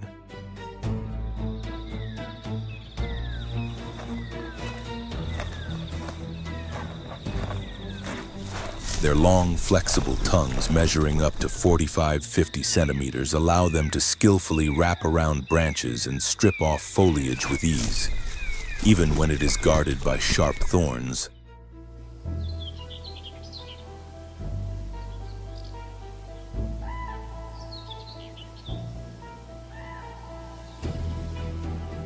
Towering above the landscape, Angolan giraffes can browse vegetation far beyond the reach of other herbivores.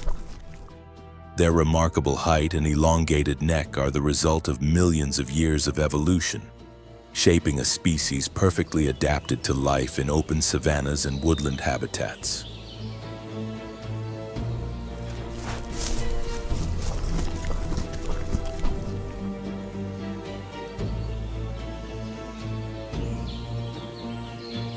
These traits provide a unique ecological advantage, reducing competition and allowing them to thrive where others cannot.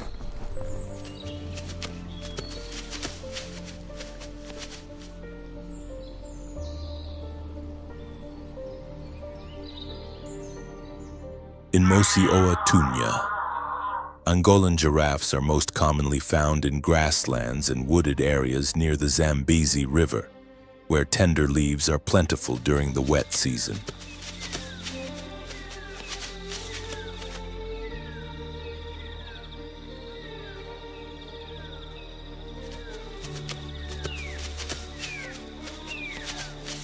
The local population is estimated at around 150 to 200 individuals, typically moving in small groups of 5 to 15.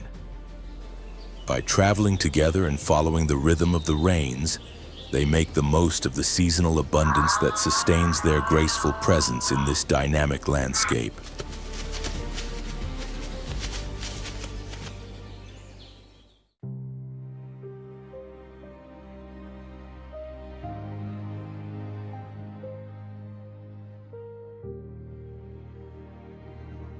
Under a brilliant sky, herds of Burchell's zebras move gracefully across lush, rain-fed grasslands.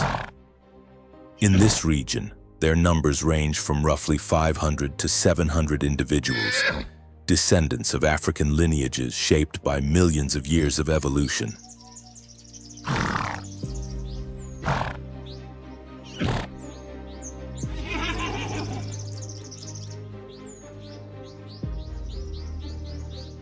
Their striking black and white stripes make them instantly recognizable. But these patterns serve more than beauty alone. They help deter biting insects such as tsetse flies, a vital advantage in tropical climates.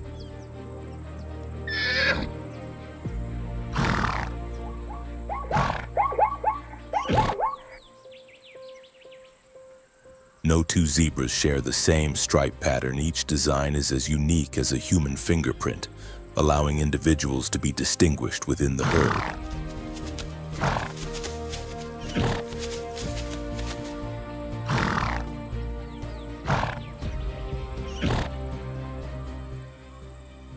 Social living is at the core of a Burchell's zebra's life. A typical group consists of a dominant stallion, several mares, and their offspring.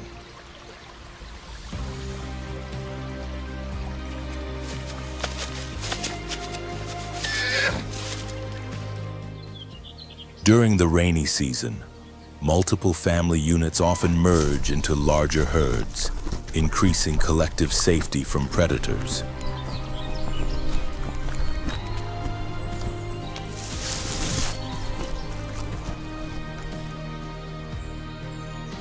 These gatherings are most common near reliable water sources along the Zambezi River, where fresh grass grows abundantly and the animals can graze and drink with greater security.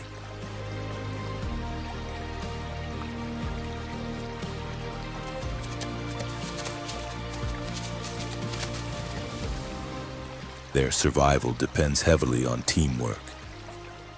Burchell's zebras rely on unity and speed to confront danger.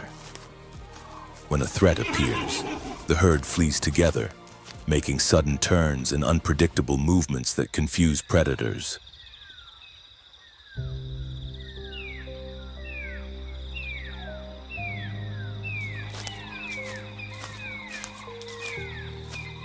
They also communicate through calls, ear positions, and body signals to warn one another of approaching risk.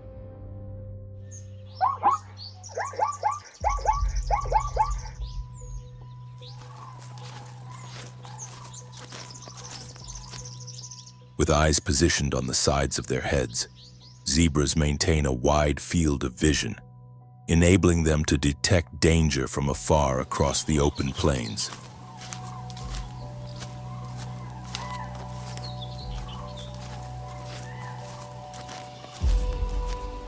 Medium-sized but powerfully built, these zebras measure about 2.1 to 2.4 meters in length and stand 1.2 to 1.5 meters at the shoulder, weighing between 180 and 380 kilograms. Their strong yet flexible bodies are perfectly adapted for life in open savannas and woodlands.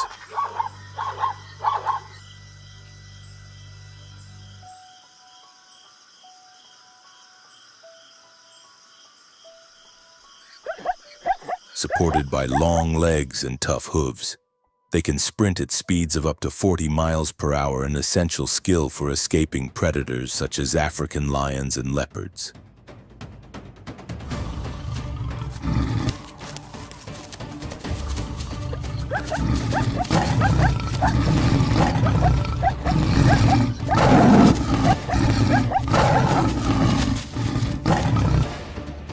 Their impressive endurance and ability to sustain fast movement over long distances reflect a muscular build finely tuned by evolution.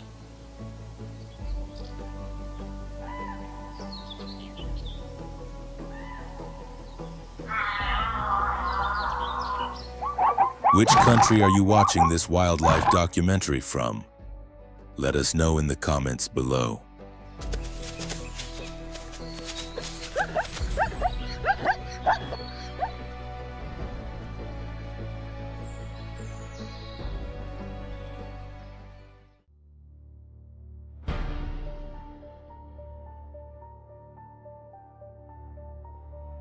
During the rainy season in Mosi-oa-Tunya National Park, the landscape is reborn.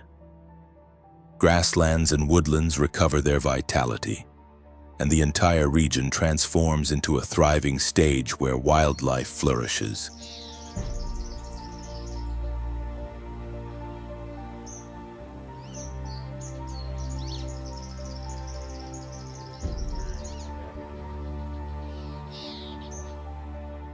Among the misty forests and the clear waters of the Zambezi River, the striking silhouette of the sable antelope emerges, a species that embodies power, endurance, and elegance.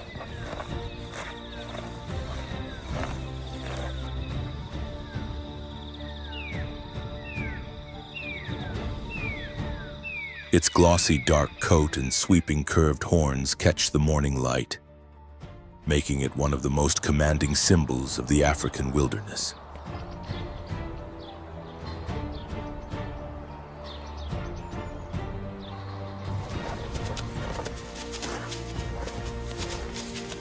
Belonging to the genus Hippotragus, the sable antelope ranks among the largest and most impressive antelopes on the continent. Its evolutionary roots stretch back between 2 and 5 million years.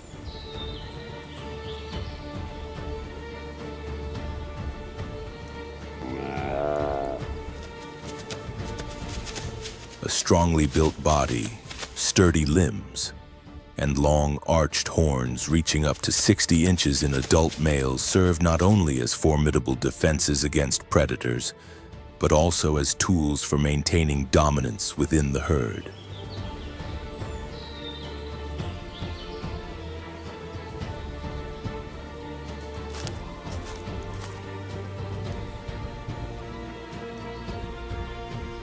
Mature males display a deep black coat, while females and juveniles wear lighter brown tones, creating a clear visual contrast among group members.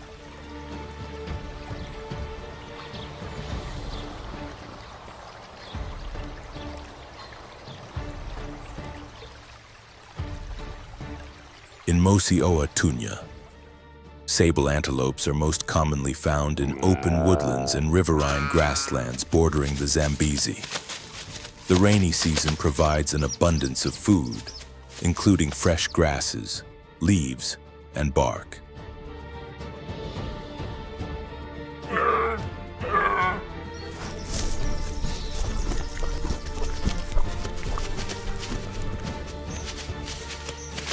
An adult typically consumes between 20 and 30 pounds of vegetation each day, to sustain a body weight ranging from 400 to 600 pounds. Current estimates suggest that between 200 and 300 individuals inhabit this area, a promising sign that reflects the success of ongoing conservation efforts.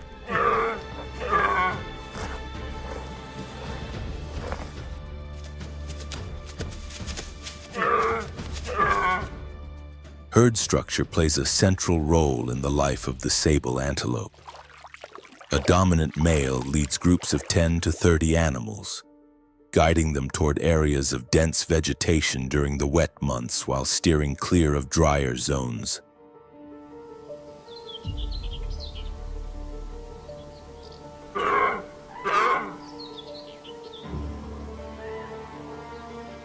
Their horns are not used solely for defense. They also help break branches, reach higher foliage, and clear paths through thick brush.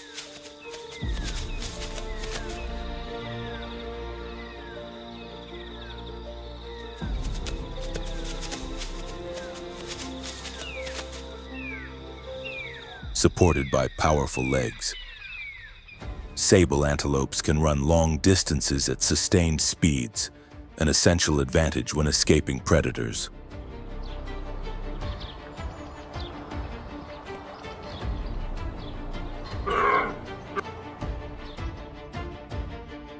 Species like the sable antelope do more than survive, they thrive, thanks to physiological and behavioral adaptations finely tuned to their environment.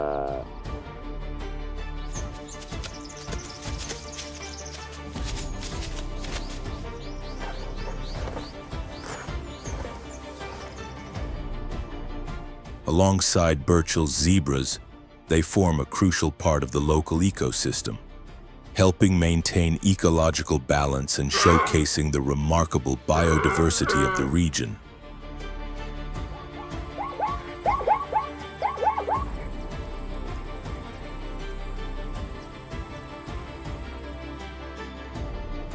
The dark coat of dominant males blends seamlessly with forest shadows, providing natural camouflage.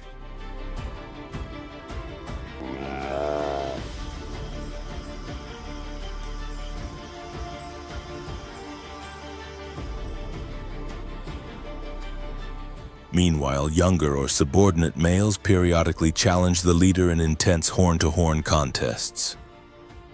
These clashes rarely result in serious injury, yet they are vital for establishing hierarchy and preserving order within the herd.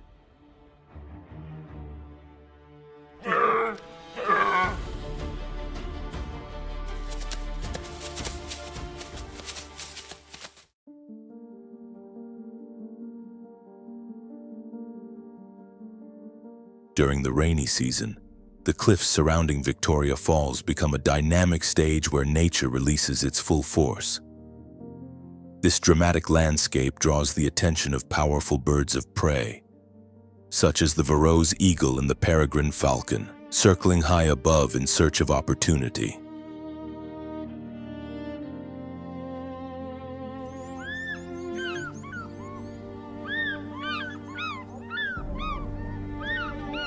Amid the constant thunder of cascading water, a much smaller figure appears: the klipspringer, a diminutive antelope renowned for its remarkable ability to leap across rocks and blend seamlessly into its surroundings.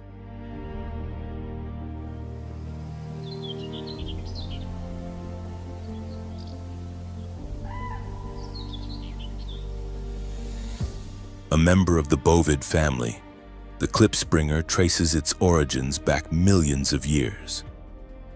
Over time, it has evolved to thrive in limestone outcrops and rugged vertical terrain.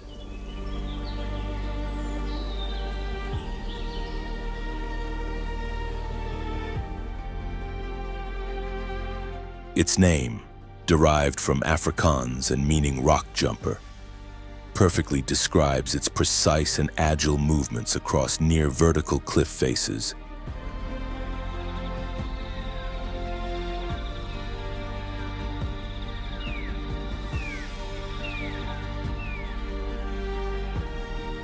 Narrow cracks and steep ledges become both refuge and escape routes, allowing this antelope to exploit habitats that are inaccessible to most terrestrial predators.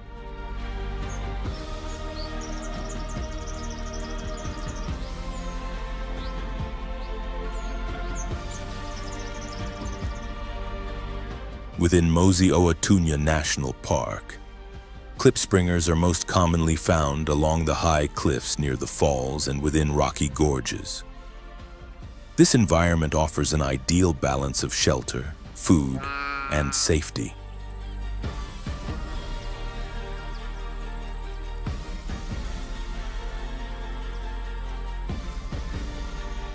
During the rainy months, the local population is estimated at around 150 to 200 individuals. a positive figure supported by effective habitat protection and conservation measures.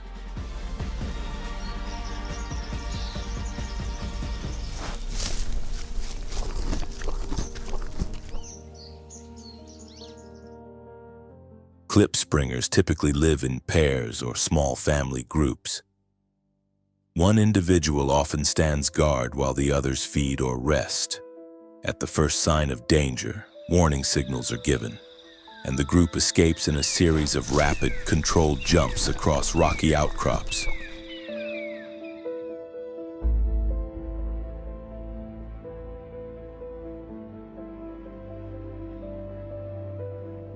Their specialized hooves and exceptional balance allow them to grip tiny ledges and maintain stability on the narrowest surfaces, turning steep cliffs into safe havens.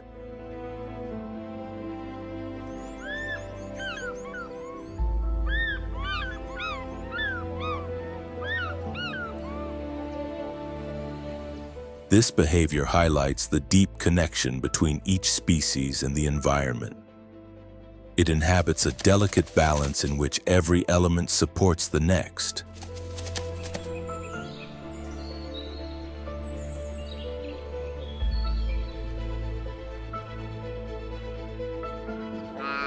The klipspringer stands as a living example of nature's ingenuity, demonstrating how adaptation and precision can ensure survival in even the most unforgiving landscapes.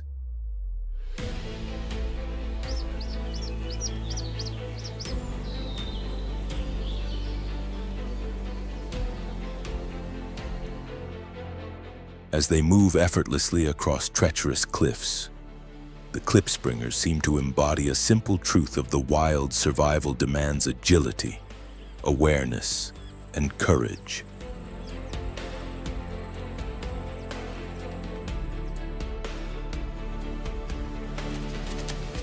It is this silent dance between animal and environment that weaves a powerful story of resilience, growth, and life unfolding against the raw beauty of nature.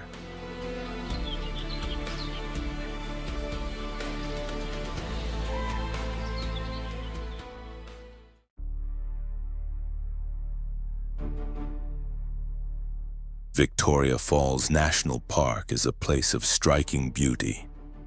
The rainforest, nourished by the constant mist rising from the falls, flourishes along the eastern and southern cliffs, forming a dense green wall that seems alive with moisture and movement. This lush vegetation creates a rare and thriving ecosystem shaped by water, wind, and time.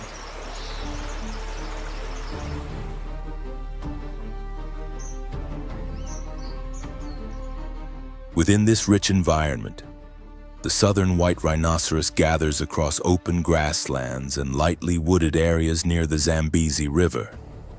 Here, abundant water and vegetation provide ideal conditions for survival.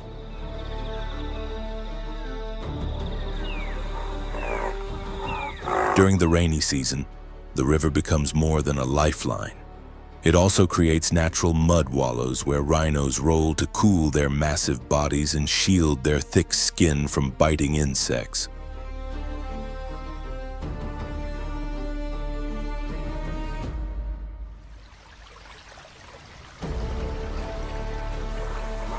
The population of southern white rhinos in the park is estimated at just 20 to 30 individuals.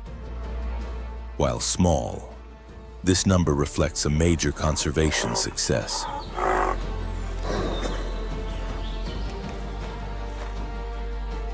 Strict protection measures and constant monitoring have helped keep the population stable, a remarkable achievement for one of Africa's most threatened species.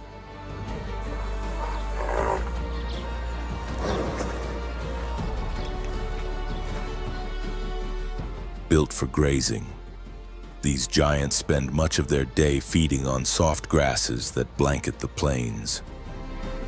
Their broad, powerful lower jaws are perfectly adapted for cropping and grinding vegetation efficiently.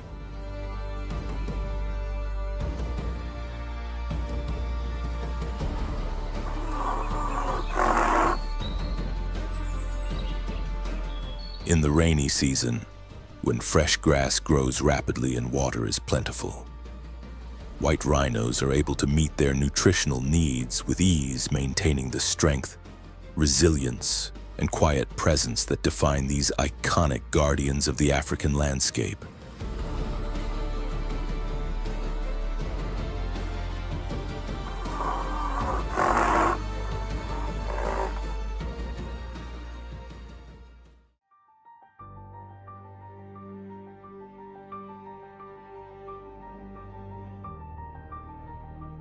African spoonbills glide gracefully across shallow waters, their pale silhouettes reflected on the calm surface.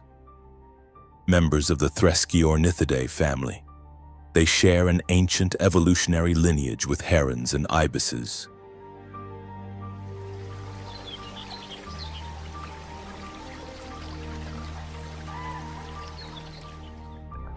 Their long, flattened bills, remarkably sensitive, are finely tuned tools, allowing them to detect prey even in murky water, a skill few birds can match.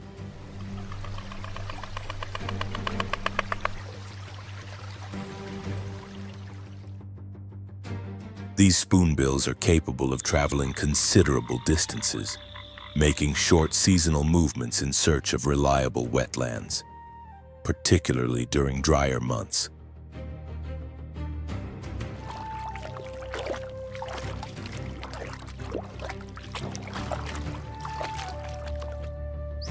In Chobe National Park, they are most often seen across the floodplains of Sedudu Island and along the Chobe River. Here, abundant water during the rainy season provides both shelter and a steady supply of food, ensuring their continued survival.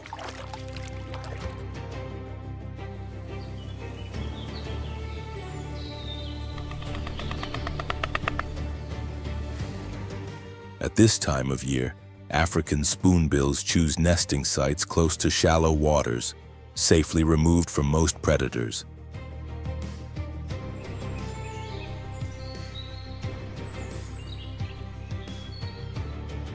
Their nests, built from twigs and branches, are usually placed in low trees or riverside shrubs. Each clutch typically contains 2 to 5 eggs, and both parents share the responsibility of incubation and caring for the young.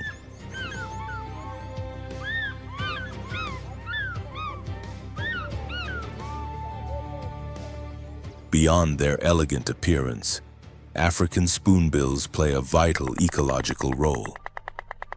By feeding on small fish and aquatic insects, they help regulate populations that might otherwise grow unchecked.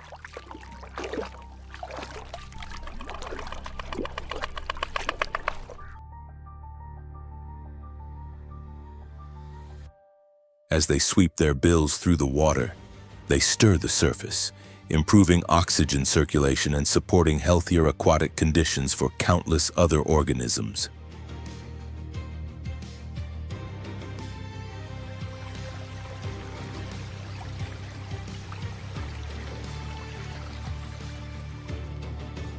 More than striking wetland birds, African spoonbills are quiet stewards of their environment.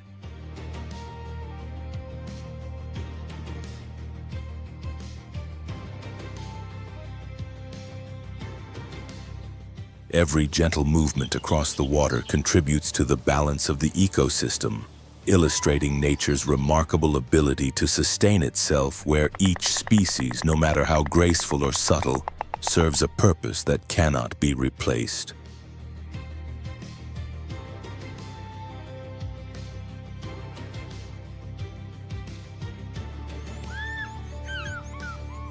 Across the vast African plains and sweeping savannas, life in the wild allows no pauses and offers no mercy.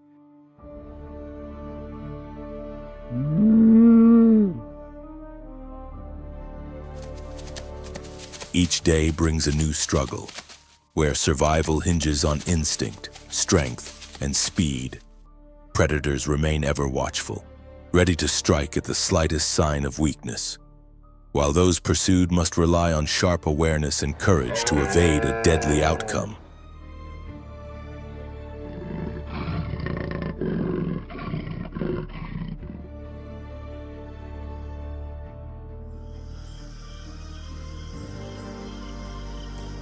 These relentless encounters remind us that nature follows uncompromising rules.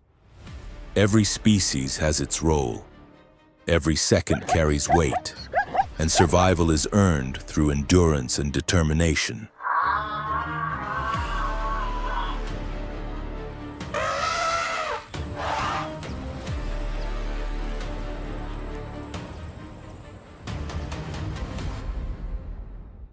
The African wilderness reveals a world where the daily fight for life is harsh and unforgiving, yet at the same time profoundly inspiring.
In the Ngorongoro crater, one of Africa's most awe-inspiring natural wonders, wildlife writes its story with every new dawn. Within this vast natural amphitheater encircled by ancient volcanic walls and nourished by rich grasslands, every animal is a true fighter, compelled to struggle day after day for the chance to survive.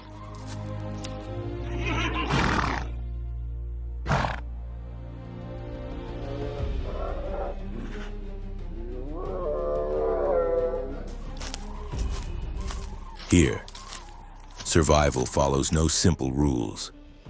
Strength alone does not always decide the outcome, and the hunted are not always the weakest. Strategy, endurance, instinct, and sometimes sheer chance can reshape destiny in a matter of seconds. Predators and prey exist in a delicate balance where a single mistake can mean the end, and every success becomes another opportunity to live.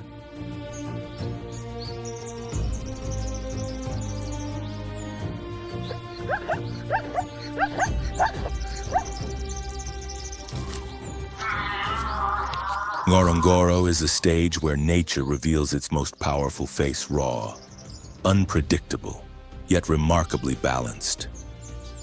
Welcome to the heart of a world where every encounter matters, and every life tells a story of courage, resilience, and survival.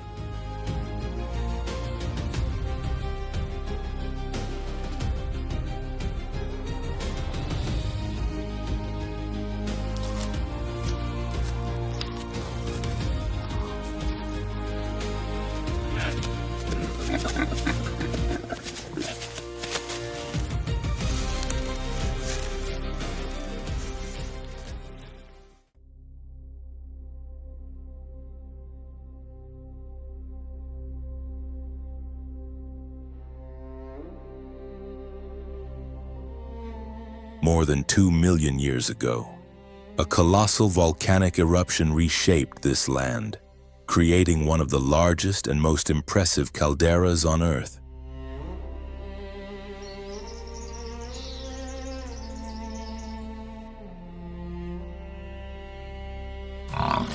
From the devastation, nature slowly reclaimed its space, turning Ngorongoro into a vast wildlife haven where countless species found shelter, nourishment, and a chance to thrive.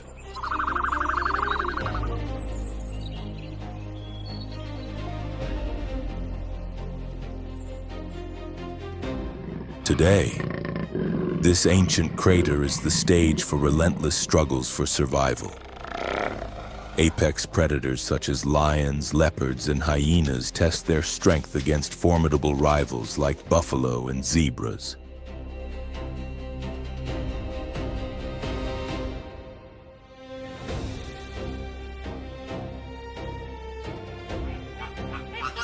Yet the story of Ngorongoro goes far beyond its largest inhabitants. The salty waters of Lake Magadi support immense flocks of flamingos that paint the sky in shades of pink, while vultures recycle life by consuming the remains of the fallen.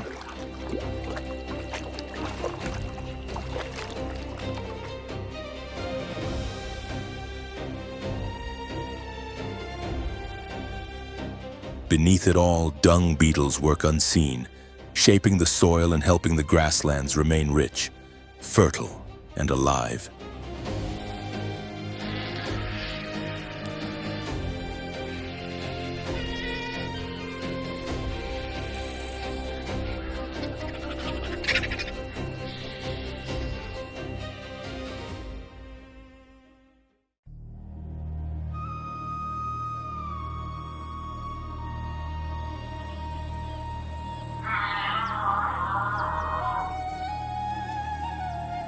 Across the vast floor of the Ngorongoro crater stretches a domain ruled by a formidable power. Here, no predator rivals the authority of the lion.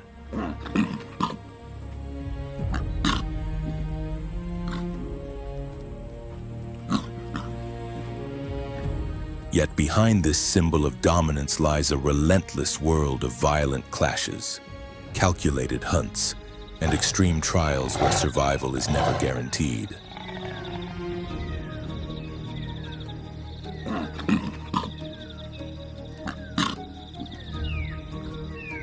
A lion never rules alone. In Ngorongoro, lions live within pride's highly complex social system shaped by thousands of years of evolution.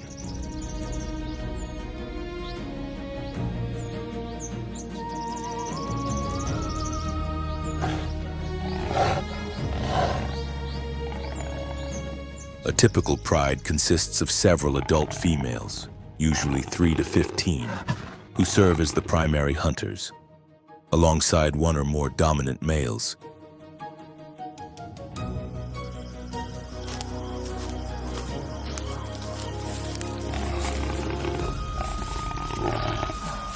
These males are powerful guardians, responsible for defending territory and lineage against constant threats.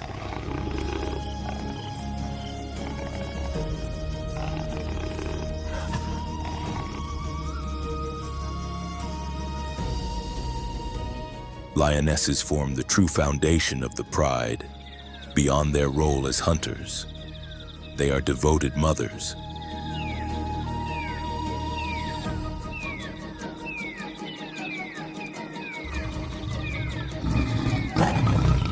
When cubs are born, the entire pride shares the responsibility of protecting and raising them.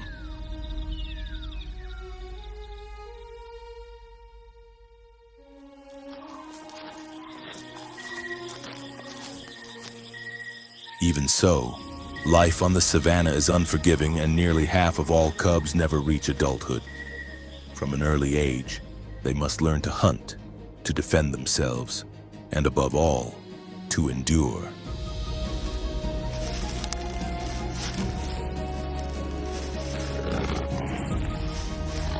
At the heart of the pride stands the dominant male, a creature of immense strength and unwavering resolve.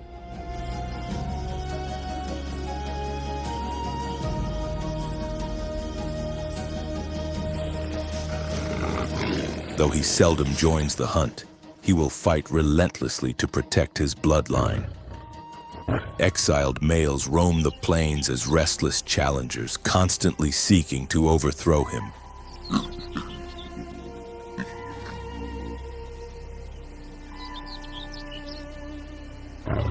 When a new male takes control, he eliminates cubs that are not his own. A harsh but instinctive act that ensures his genes will carry on.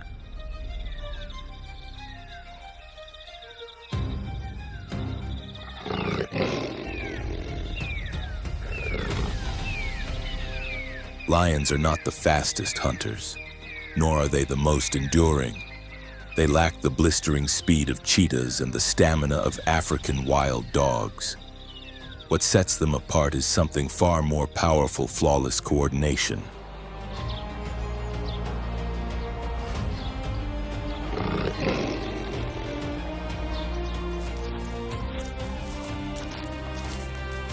A lion hunt is never a simple chase.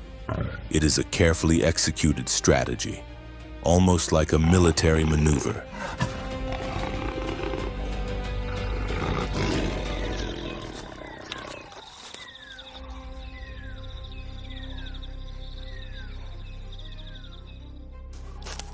Once prey is selected, the pride moves with silence and precision.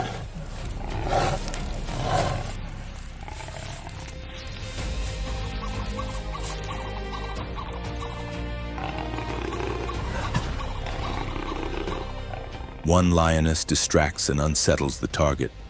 Another closes in from the side, while the final strike comes from behind, swift, precise, and decisive.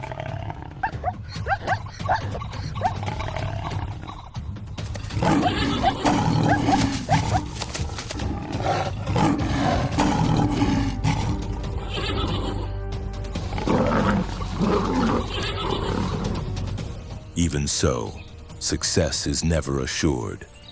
A single kick from an antelope can severely injure a lion, and an enraged buffalo can hurl an attacker through the air with devastating force.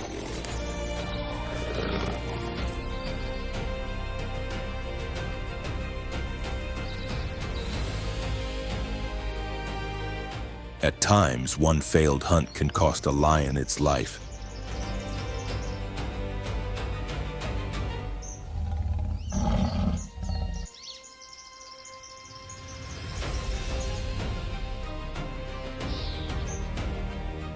Male lions rarely take part in hunts, but when they do, their raw power is unmistakable.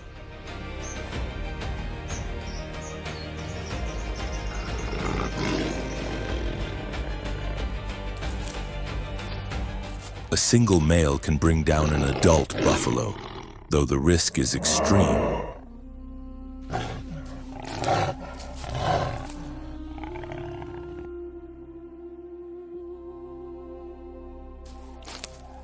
Each blow and bite becomes a desperate gamble between hunger and survival.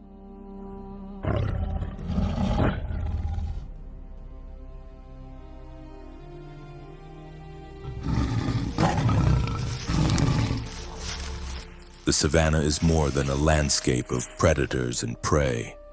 It is a battlefield shaped by constant rivalries.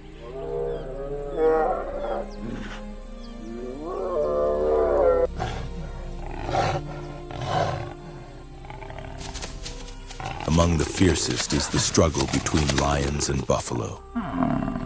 Buffalo are far from defenseless.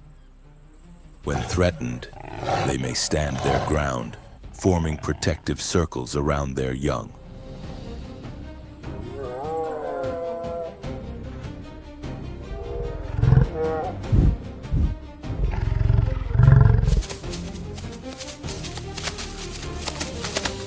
If they choose to fight back, the collision is violent and unforgiving.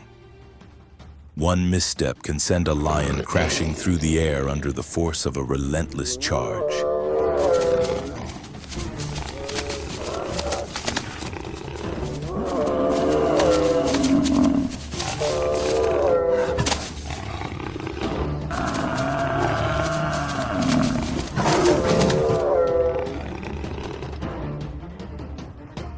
The lion's most dangerous rival is not the buffalo, but the hyena.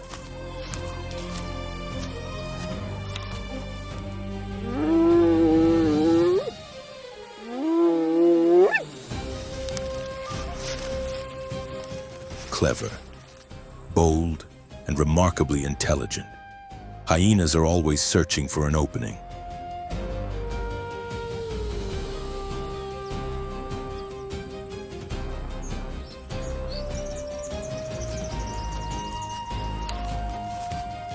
A large enough clan can steal a kill from lions or even bring down a lone individual that lets its guard slip.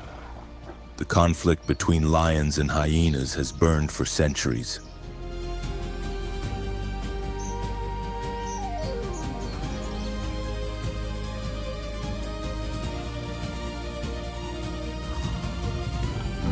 Their clashes are not only about food, but also about territory and dominance.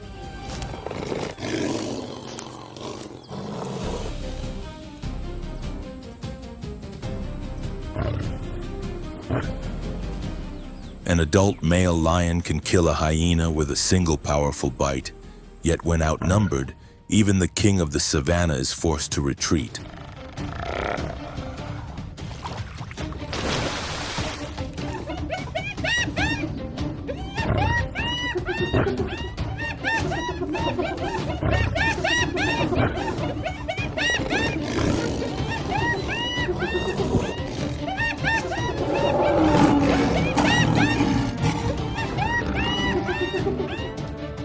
On the African plains, no reign lasts forever. Every adult lion knows that his rule is temporary.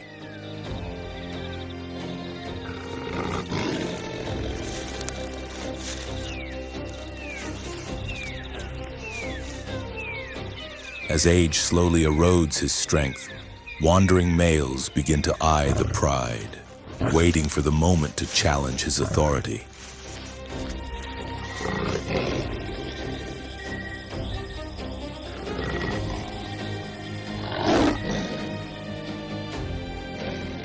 When a new contender arrives, confrontation is unavoidable. If the reigning male falls, he is driven away and sometimes killed.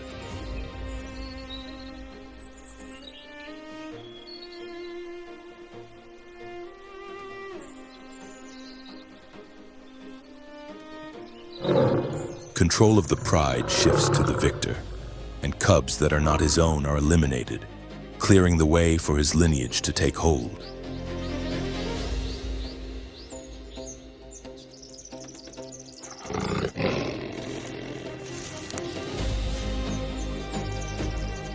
This is the harsh law of the wild, only the strongest endure.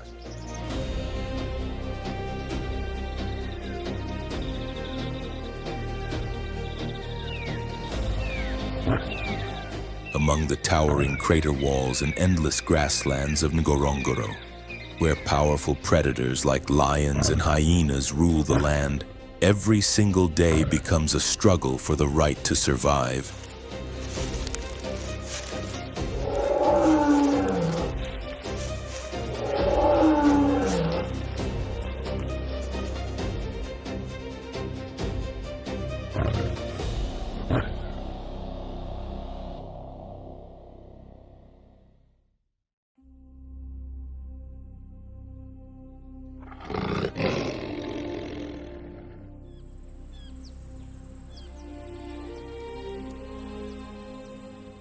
Another kind of hunter moves through Ngorongoro the leopard, a master of stealth and sudden, decisive strikes. It is the most elusive big cat in the region.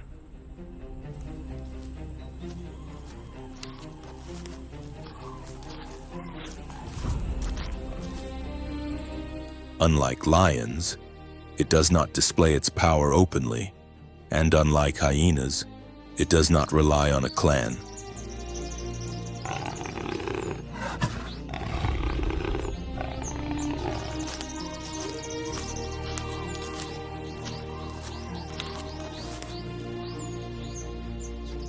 The leopard is a silent predator, a shadow drifting through woodlands and grasslands alike. Its golden coat, patterned with dark rosettes, provides near-perfect camouflage among tree shade, dense brush, and rocky outcrops.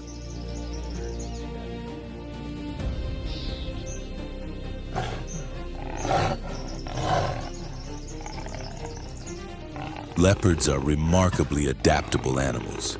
They can thrive in a wide range of habitats, from open savannas and thick forests to semi-arid landscapes.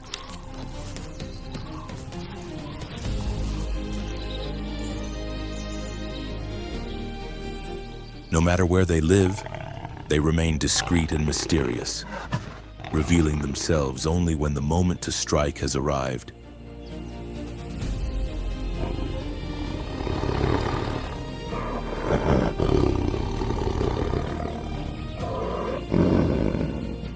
In this unforgiving land, every species follows its own path to survival.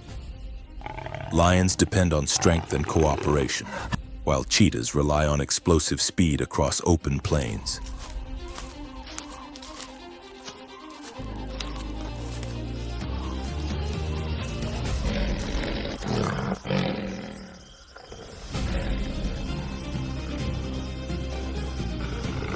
leopard, however, follows a different strategy, one built on patience, silence, and perfectly timed ambushes.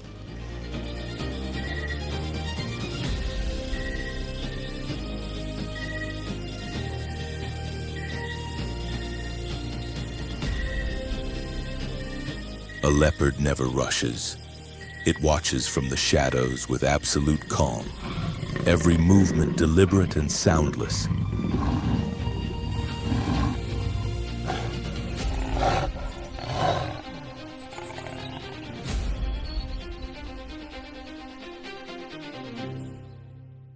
For hours, it may track its target, studying each step and waiting for the precise instant to act.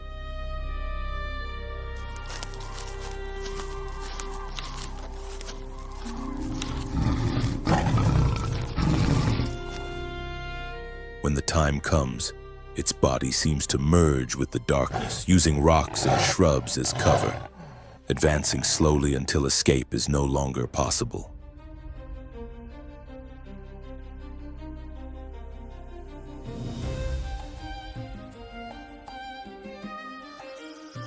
Then, in a sudden flash, it attacks swift, precise, and unstoppable. Within seconds, powerful jaws close around the throat of its prey, ending any chance of resistance.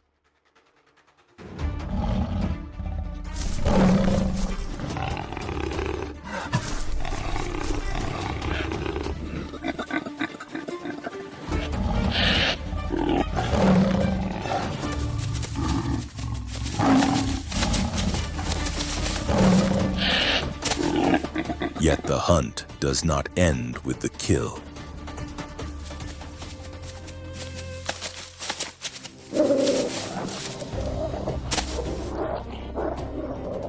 On the open plains of Ngorongoro, leaving a carcass on the ground is an invitation to danger.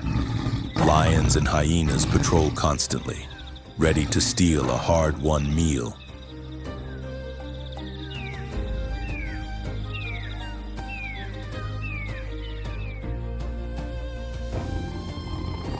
Here, the leopard's unique strength becomes its greatest advantage. With remarkable power, it drags its prey into the branches of a tree beyond the reach of rivals.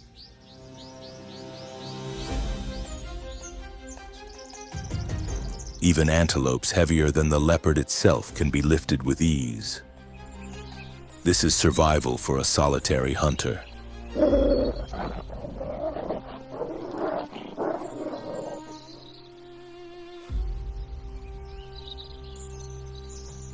Still, even top predators are never completely safe. In this relentless world, constant vigilance is essential.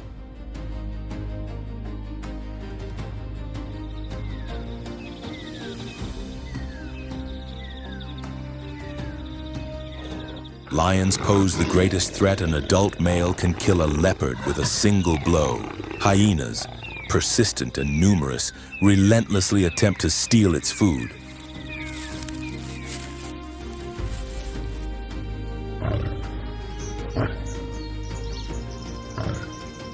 Even cheetahs, smaller and faster, compete fiercely for space and resources.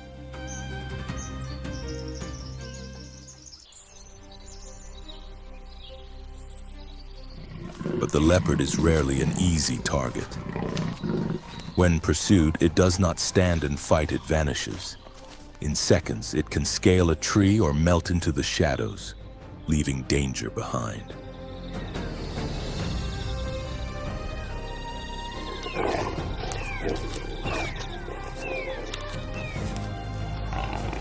In the daily struggle of the wild, victory does not always belong to the one who confronts.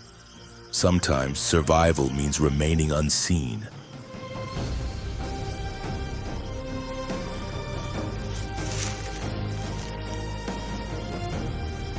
Unlike lions, the leopard does not seek attention. Unlike hyenas, it does not strive to control vast territories.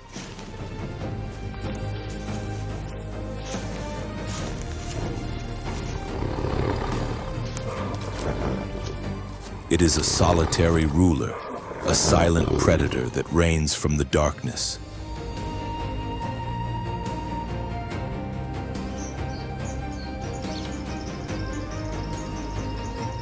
a dense patch of forest, a sturdy tree branch, and the cover of night are all it needs to command its hidden kingdom.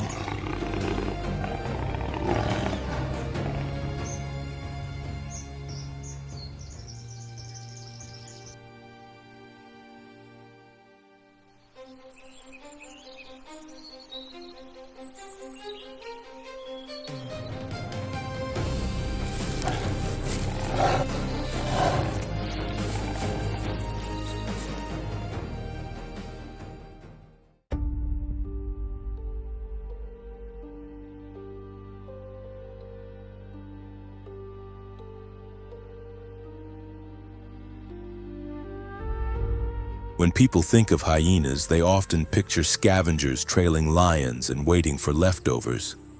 But that image tells only part of the story.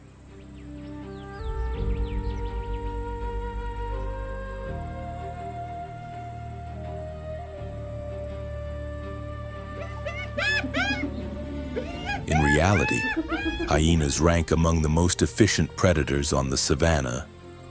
They do not rely on chance to survive. These animals are skilled hunters, and their success rate can rival, and at times even exceed, that of lions.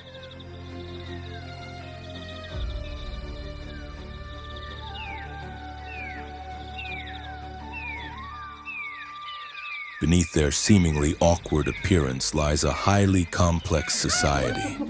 Sharp intelligence and hunting strategies refined over thousands of years of evolution.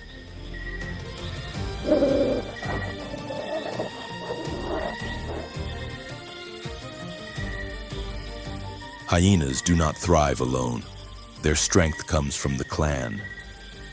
This is not a chaotic group, but a strictly organized hierarchy led by a dominant female.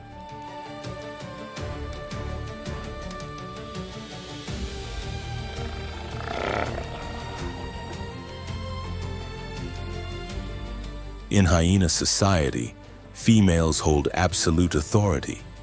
They are larger, stronger, and more aggressive than males, and they make the critical decisions that guide the clan.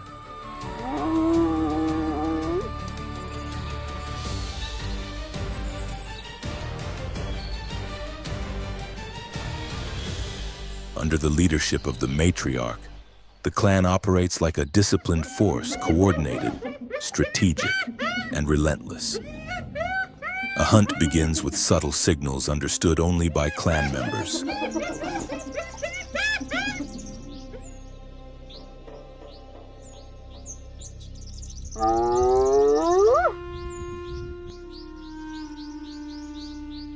Unlike lions, which rely heavily on stealth, hyenas depend on numbers and intelligence.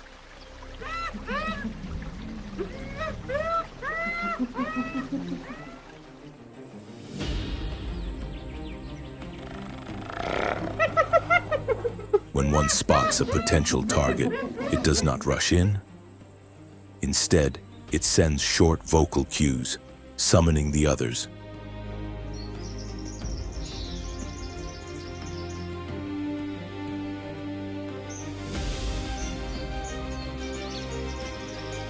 Within moments, the clan moves as one, spreading out to cut off escape routes and surround the prey.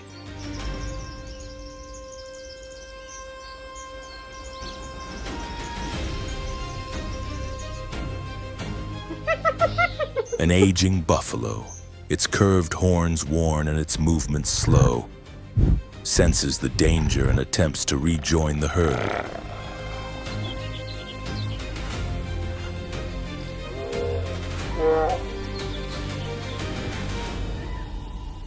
But the opportunity has passed.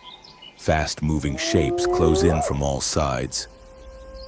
This is the moment the hyenas have been waiting for.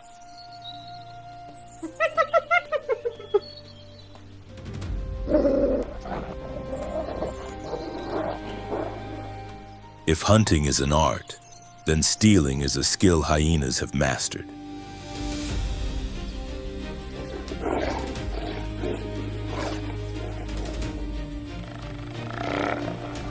On the plains of Ngorongoro, where food is the most valuable currency. Dominance does not always belong to the best hunter, but to the one who can hold on to its prize.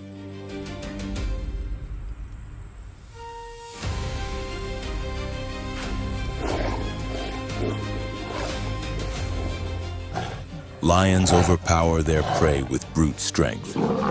Leopards strike with precision, but hyenas possess something unmatched endurance and overwhelming collective force.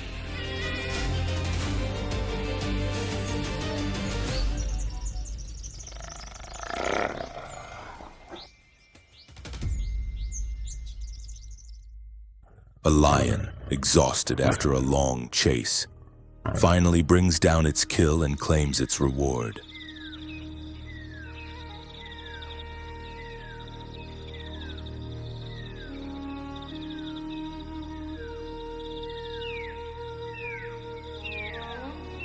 For a brief moment, the savanna is quiet. Then piercing laughter echoes across the grasslands. Calculated steps draw closer. The hyenas have detected the scent of fresh meat.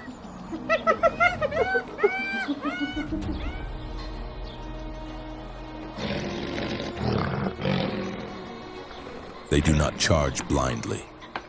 Instead, they form a tightening ring around the lion.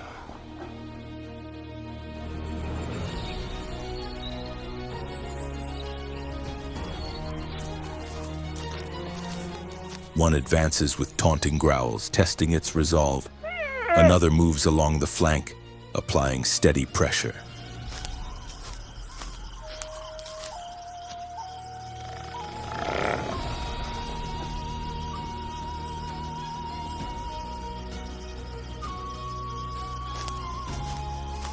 The lion roars and stands its ground, but as more hyenas arrive, the balance of power begins to shift.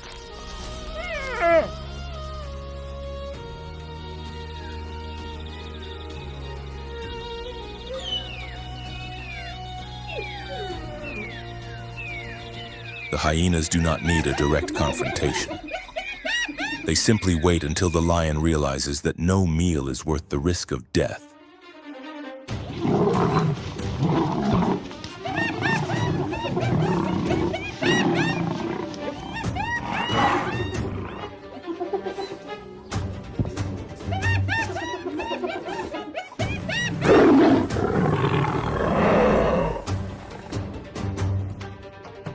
In the end, the king of the savanna withdraws, leaving the prize to the most persistent thieves of the plains.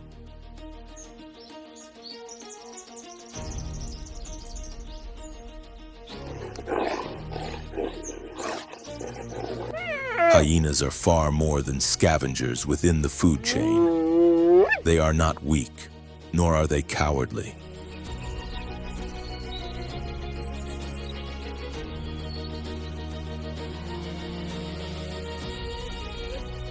They are disciplined fighters, intelligent hunters, and bold opportunists who seize every chance to survive.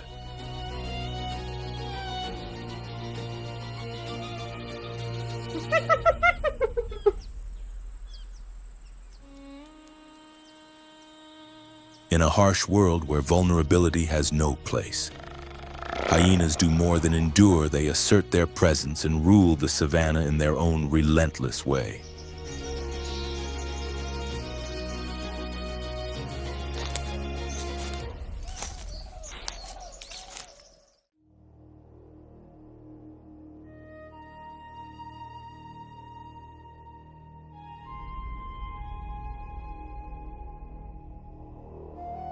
Across the wide grasslands of the Ngorongoro crater, where dominance belongs only to the most capable, there is a predator that does not rely on sheer size or raw strength.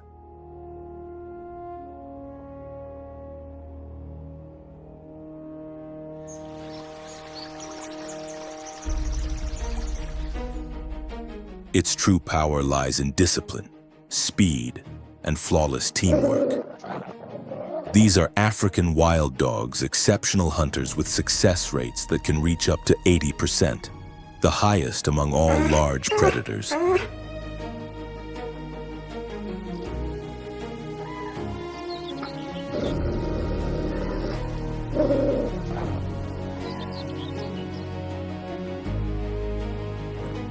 a land where every hunt is a fight to survive, they are never to be underestimated.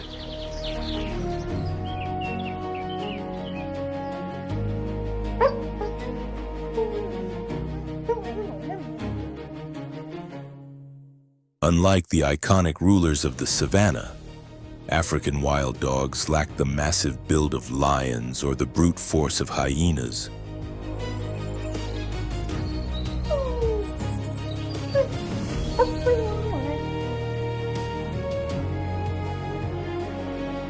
What sets them apart is their lean, agile physique, perfectly adapted for endurance. They can pursue prey over vast distances without tiring.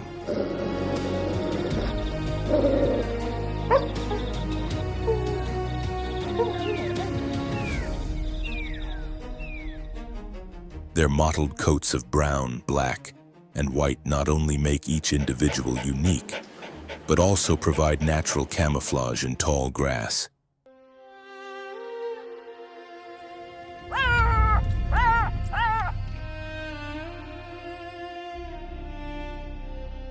Yet their greatest strength is not physical. It is the unity of the pack.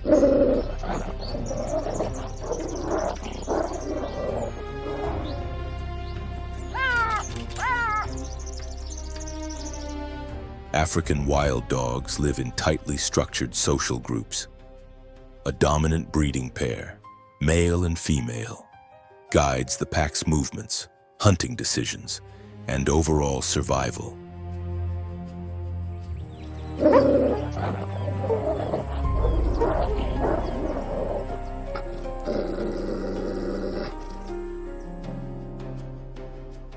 Every member has a role, from frontline hunters to caretakers that guard and feed the pups. Even injured individuals are not left behind. The pack supports them until they recover and rejoin the hunt.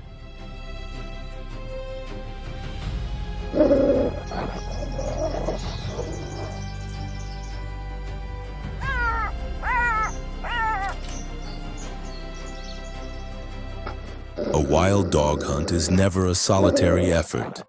Each animal performs a precise function, and every movement is carefully coordinated.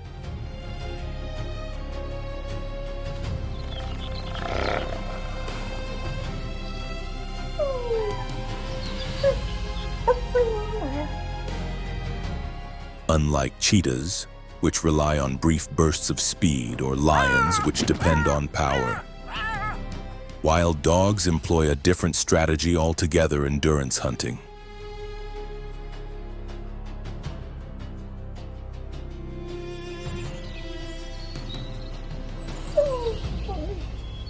When a wildebeest appears on the horizon, the chase begins.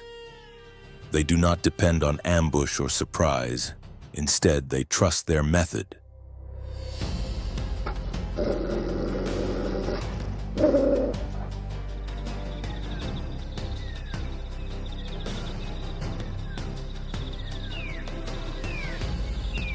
A few dogs initiate the pursuit, forcing the prey to flee. But this will not be a short sprint.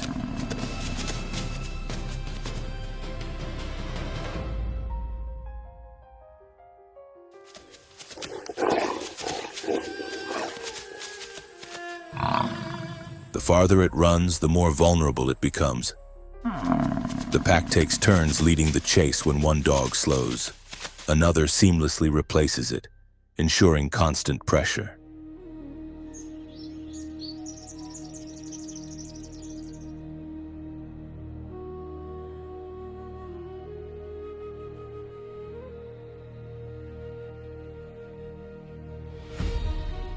The prey cannot rest, cannot hide, and exhaustion soon becomes unavoidable.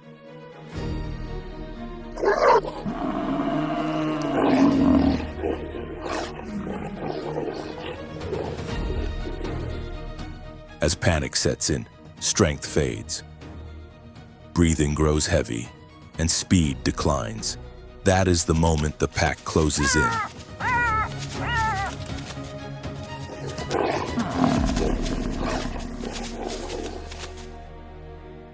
One dog bites at the hind leg to bring the animal down. Another blocks its escape. Within seconds, the entire pack surrounds the prey, bringing the hunt to its swift conclusion, an unmistakable display of precision, cooperation, and survival at its most refined.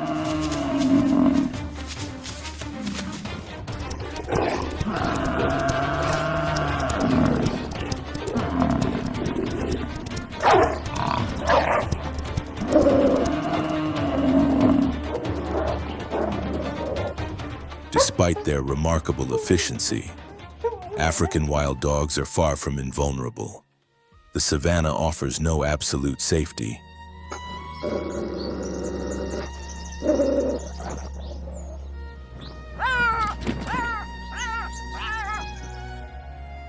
Lions, the undisputed apex predators, do not see them as true rivals, yet they may still attack a pack simply to eliminate competition.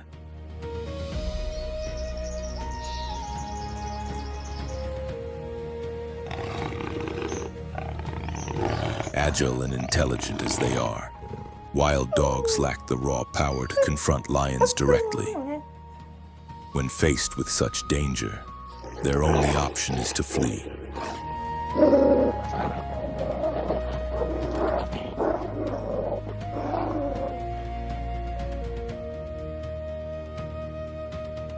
Hyenas are another constant threat. A pack of wild dogs can bring down prey with impressive speed. But if they fail to feed immediately, hyenas often arrive in overwhelming numbers and steal the kill.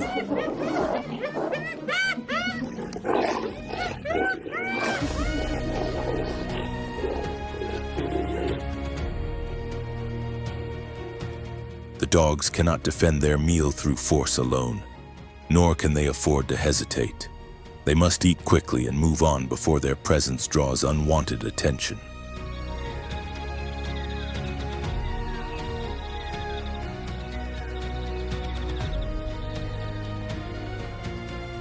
In this unforgiving world where strength often sets the rules, African wild dogs are neither the largest nor the most powerful predators. Yet they endure.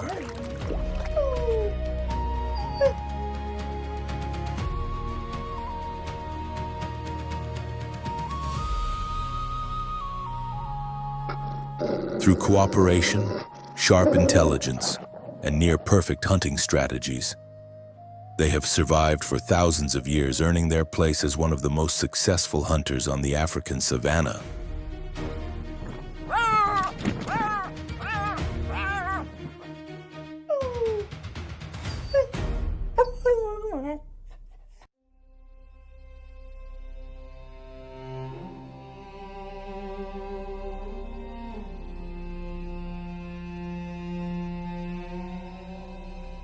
In Ngorongoro, a land ruled by predators and shaped by nature's harshest laws, there is a creature that refuses to live as easy prey.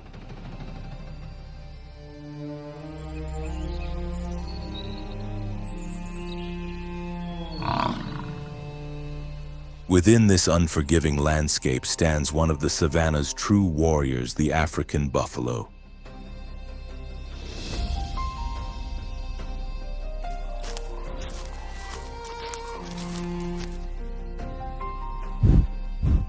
It does not flee at the first sign of danger.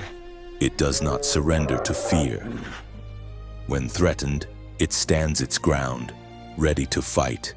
And in doing so, it can become a formidable challenge even for the most feared hunters.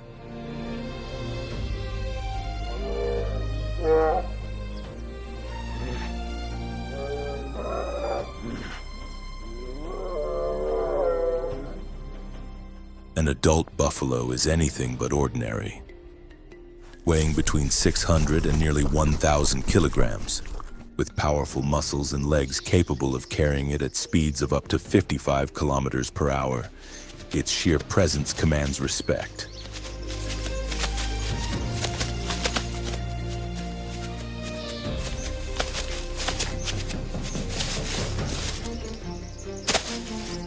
Its most dangerous weapons are its massive curved horns, hard as iron and designed for combat.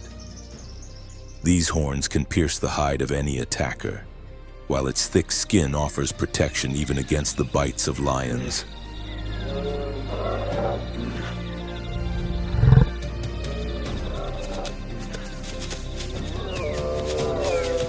Buffaloes are not helpless victims, they are battle-hardened survivors of the wild.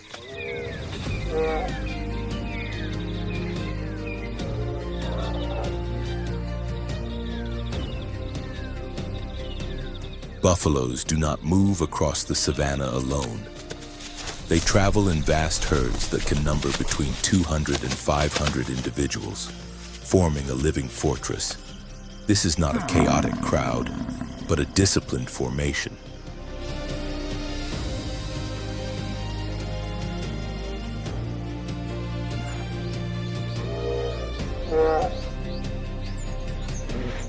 Calves and females remain protected at the center, while the strongest and most experienced males take position along the outer edges, ready to confront danger.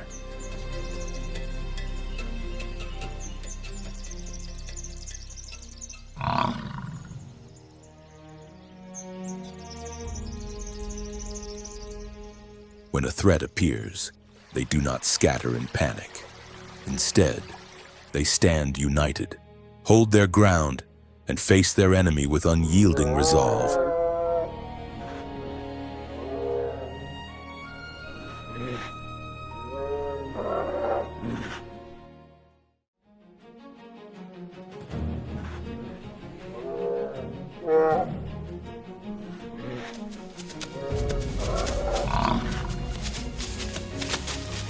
On the plains of Ngorongoro, clashes between buffaloes and lions rank among the most dramatic encounters in the natural world.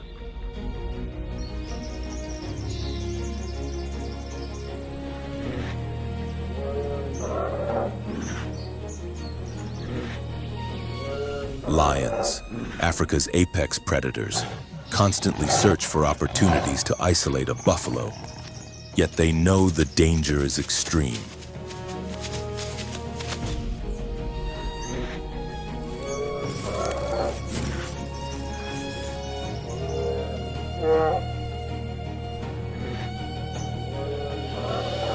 A single mistake can be fatal.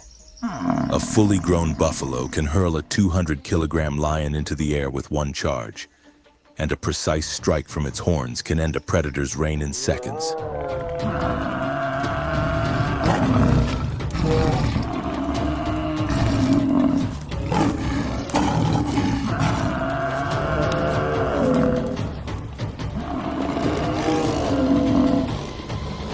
Time and again, buffaloes have killed lions, crushing ribs, breaking spines, and shattering skulls in acts of fierce resistance.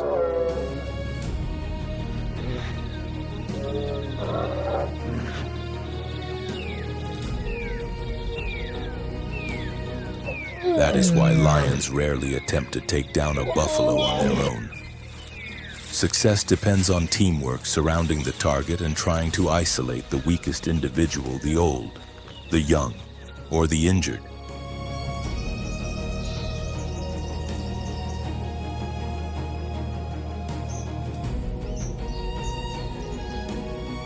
Even then, a buffalo is never an easy target. When one is attacked, the entire herd may turn back and launch a counteroffensive, charging with unstoppable force.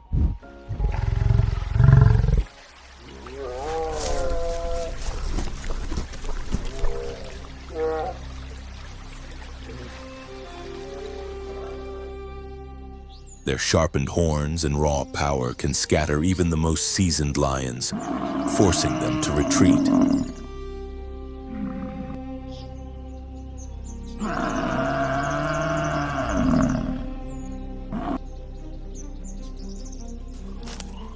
Yet buffaloes are far more than fearless fighters. They play a vital role in maintaining Ngorongoro's ecological balance.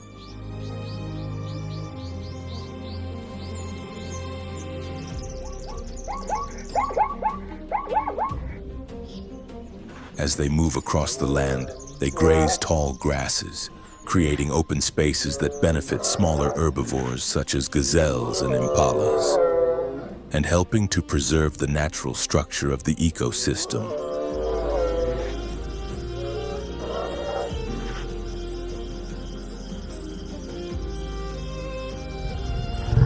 Without them, dense vegetation would take over, reshaping the landscape and threatening many species. They also share a unique partnership with oxpeckers, birds that feed on parasites from their skin.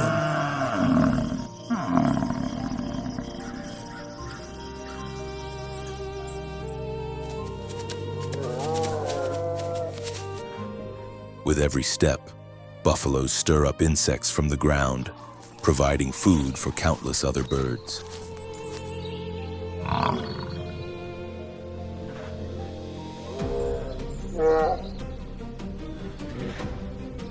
Buffaloes are not merely large grazers, they are giants that refuse to bow to predators.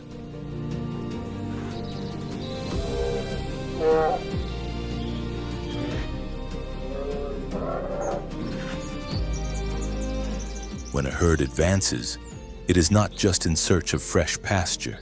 It moves like a living army, unified and unafraid.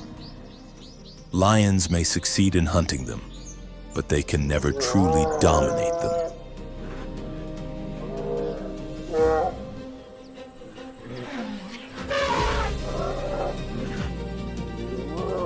In a world where survival is written in blood and strength determines fate, few animals dare to confront Africa's most powerful predators.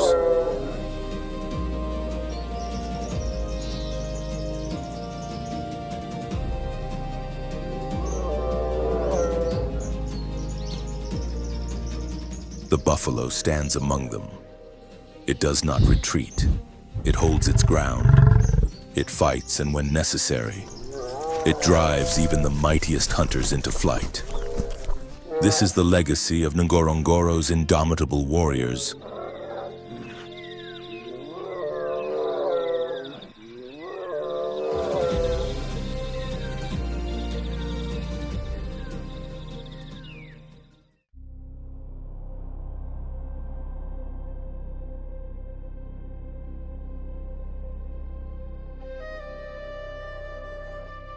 Across the wide grasslands of the Ngorongoro crater, where predators are in constant pursuit, there is an animal that survives without claws or raw power.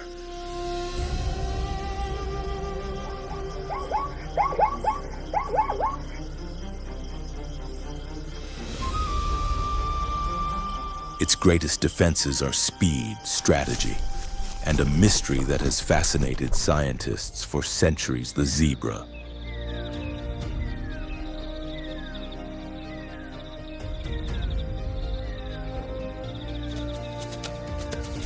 One of the most iconic symbols of the African savanna.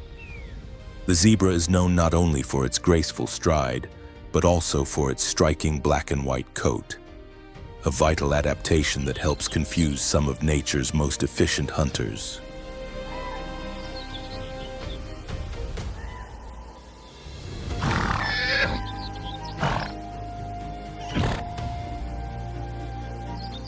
For decades, researchers have sought to uncover the true purpose of those bold stripes.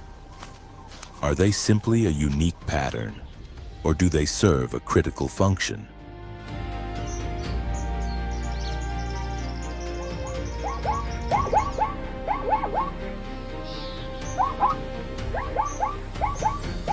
One widely supported explanation is visual disruption.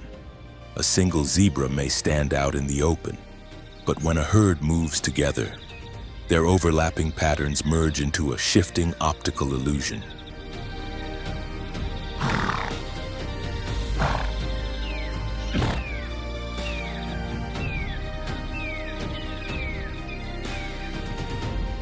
Under the harsh sunlight, the stripes blur into one another, making it difficult for lions and hyenas to lock onto a single target.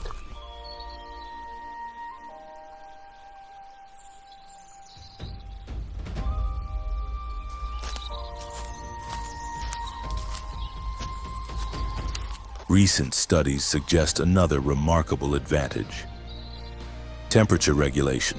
In the intense African heat, the white stripes reflect sunlight while the black stripes absorb warmth, creating subtle air currents along the body.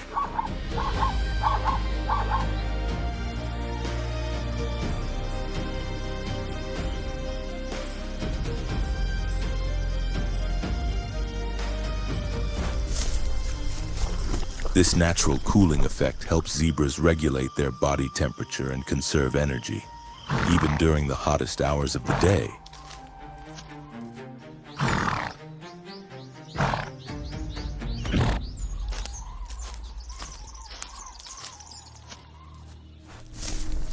Perhaps the most unexpected benefit of the striped coat is protection against insects.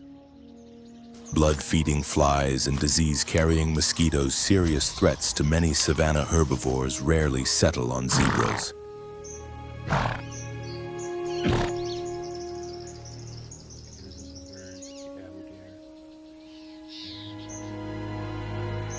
Scientists believe the sharp contrast of the stripes disrupts the insect's vision, preventing them from landing accurately. This gives zebras an important defense against parasites and infection.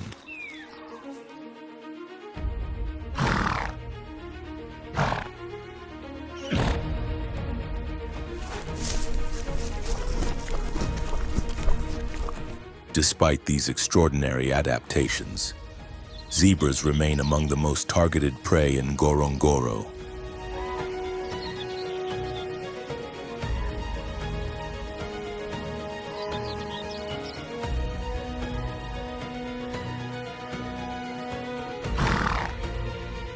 Lions, hyenas, and cheetahs all rely on them as a key food source, and it is common to see entire herds racing across the plains in desperate escape.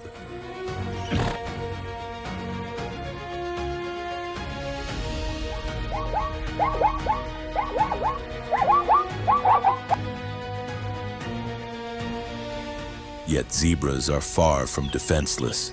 Their greatest advantage lies in their combination of speed and endurance. They can sprint at nearly 65 kilometers per hour, fast enough to outpace most predators except the cheetah. But more importantly, they can sustain their pace over long distances, often exhausting their pursuers.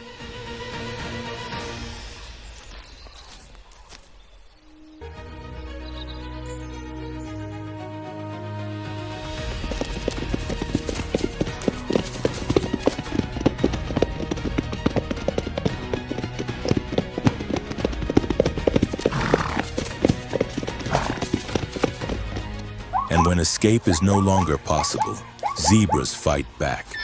They wield a powerful and dangerous weapon, a crushing kick.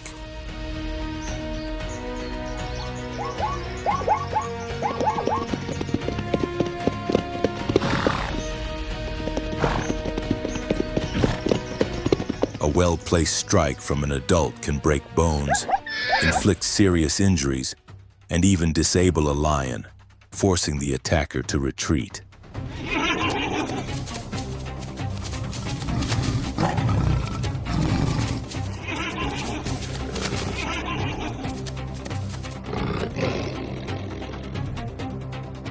Other zebras nearby will often respond aggressively as well, making even experienced predators hesitate.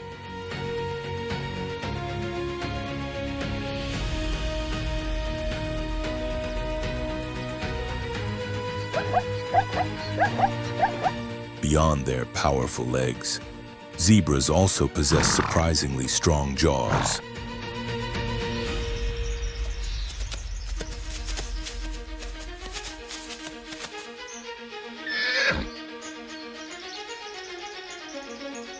Unlike many grazing animals, their teeth are not only for feeding. When threatened at close range, they can deliver painful bites capable of injuring a predator and ending the hunt altogether.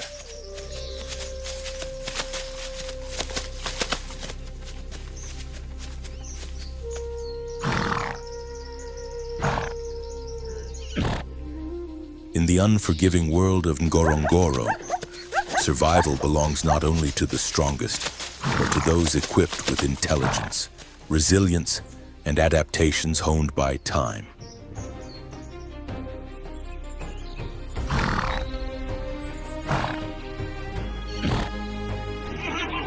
And among them, the zebra stands as a master of endurance and defense on the African plains.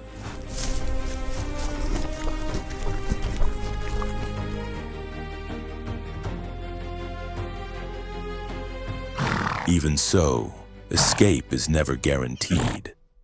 When a coordinated hyena clan manages to surround them, or when a lion succeeds in isolating a single individual, a zebra's chances drop sharply. That is why they rarely move alone.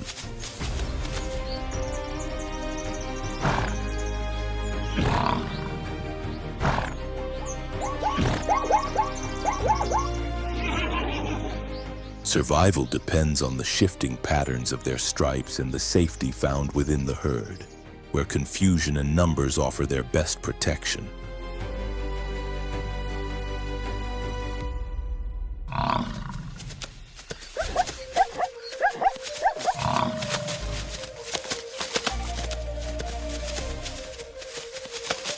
Beyond their role as prey, zebras are essential engineers of the Ngorongoro ecosystem. By grazing on tall, coarse grasses, they clear the way for smaller herbivores such as Thompson's gazelles and wildebeest, helping maintain balance across the plains.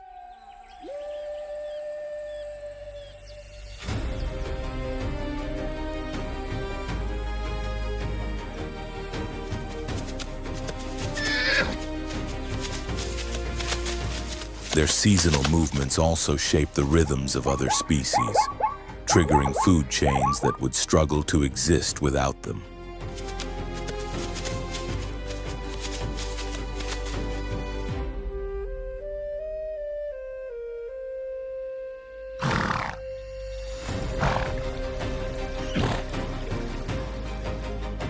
Ultimately, zebras are far more than targets for predators. They are resilient survivors, relying on intelligence, agility, and finely tuned adaptations to endure in a world where life and death are tightly intertwined.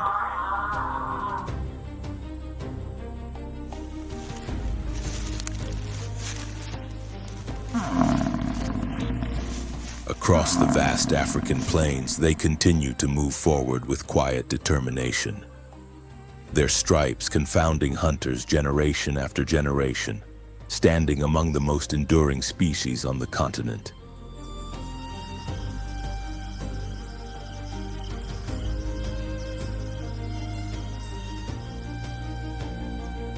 In this untamed realm, every struggle for survival reminds us that no species exists without meaning. Each creature carries a unique purpose, a role woven into the fragile balance that sustains the natural world.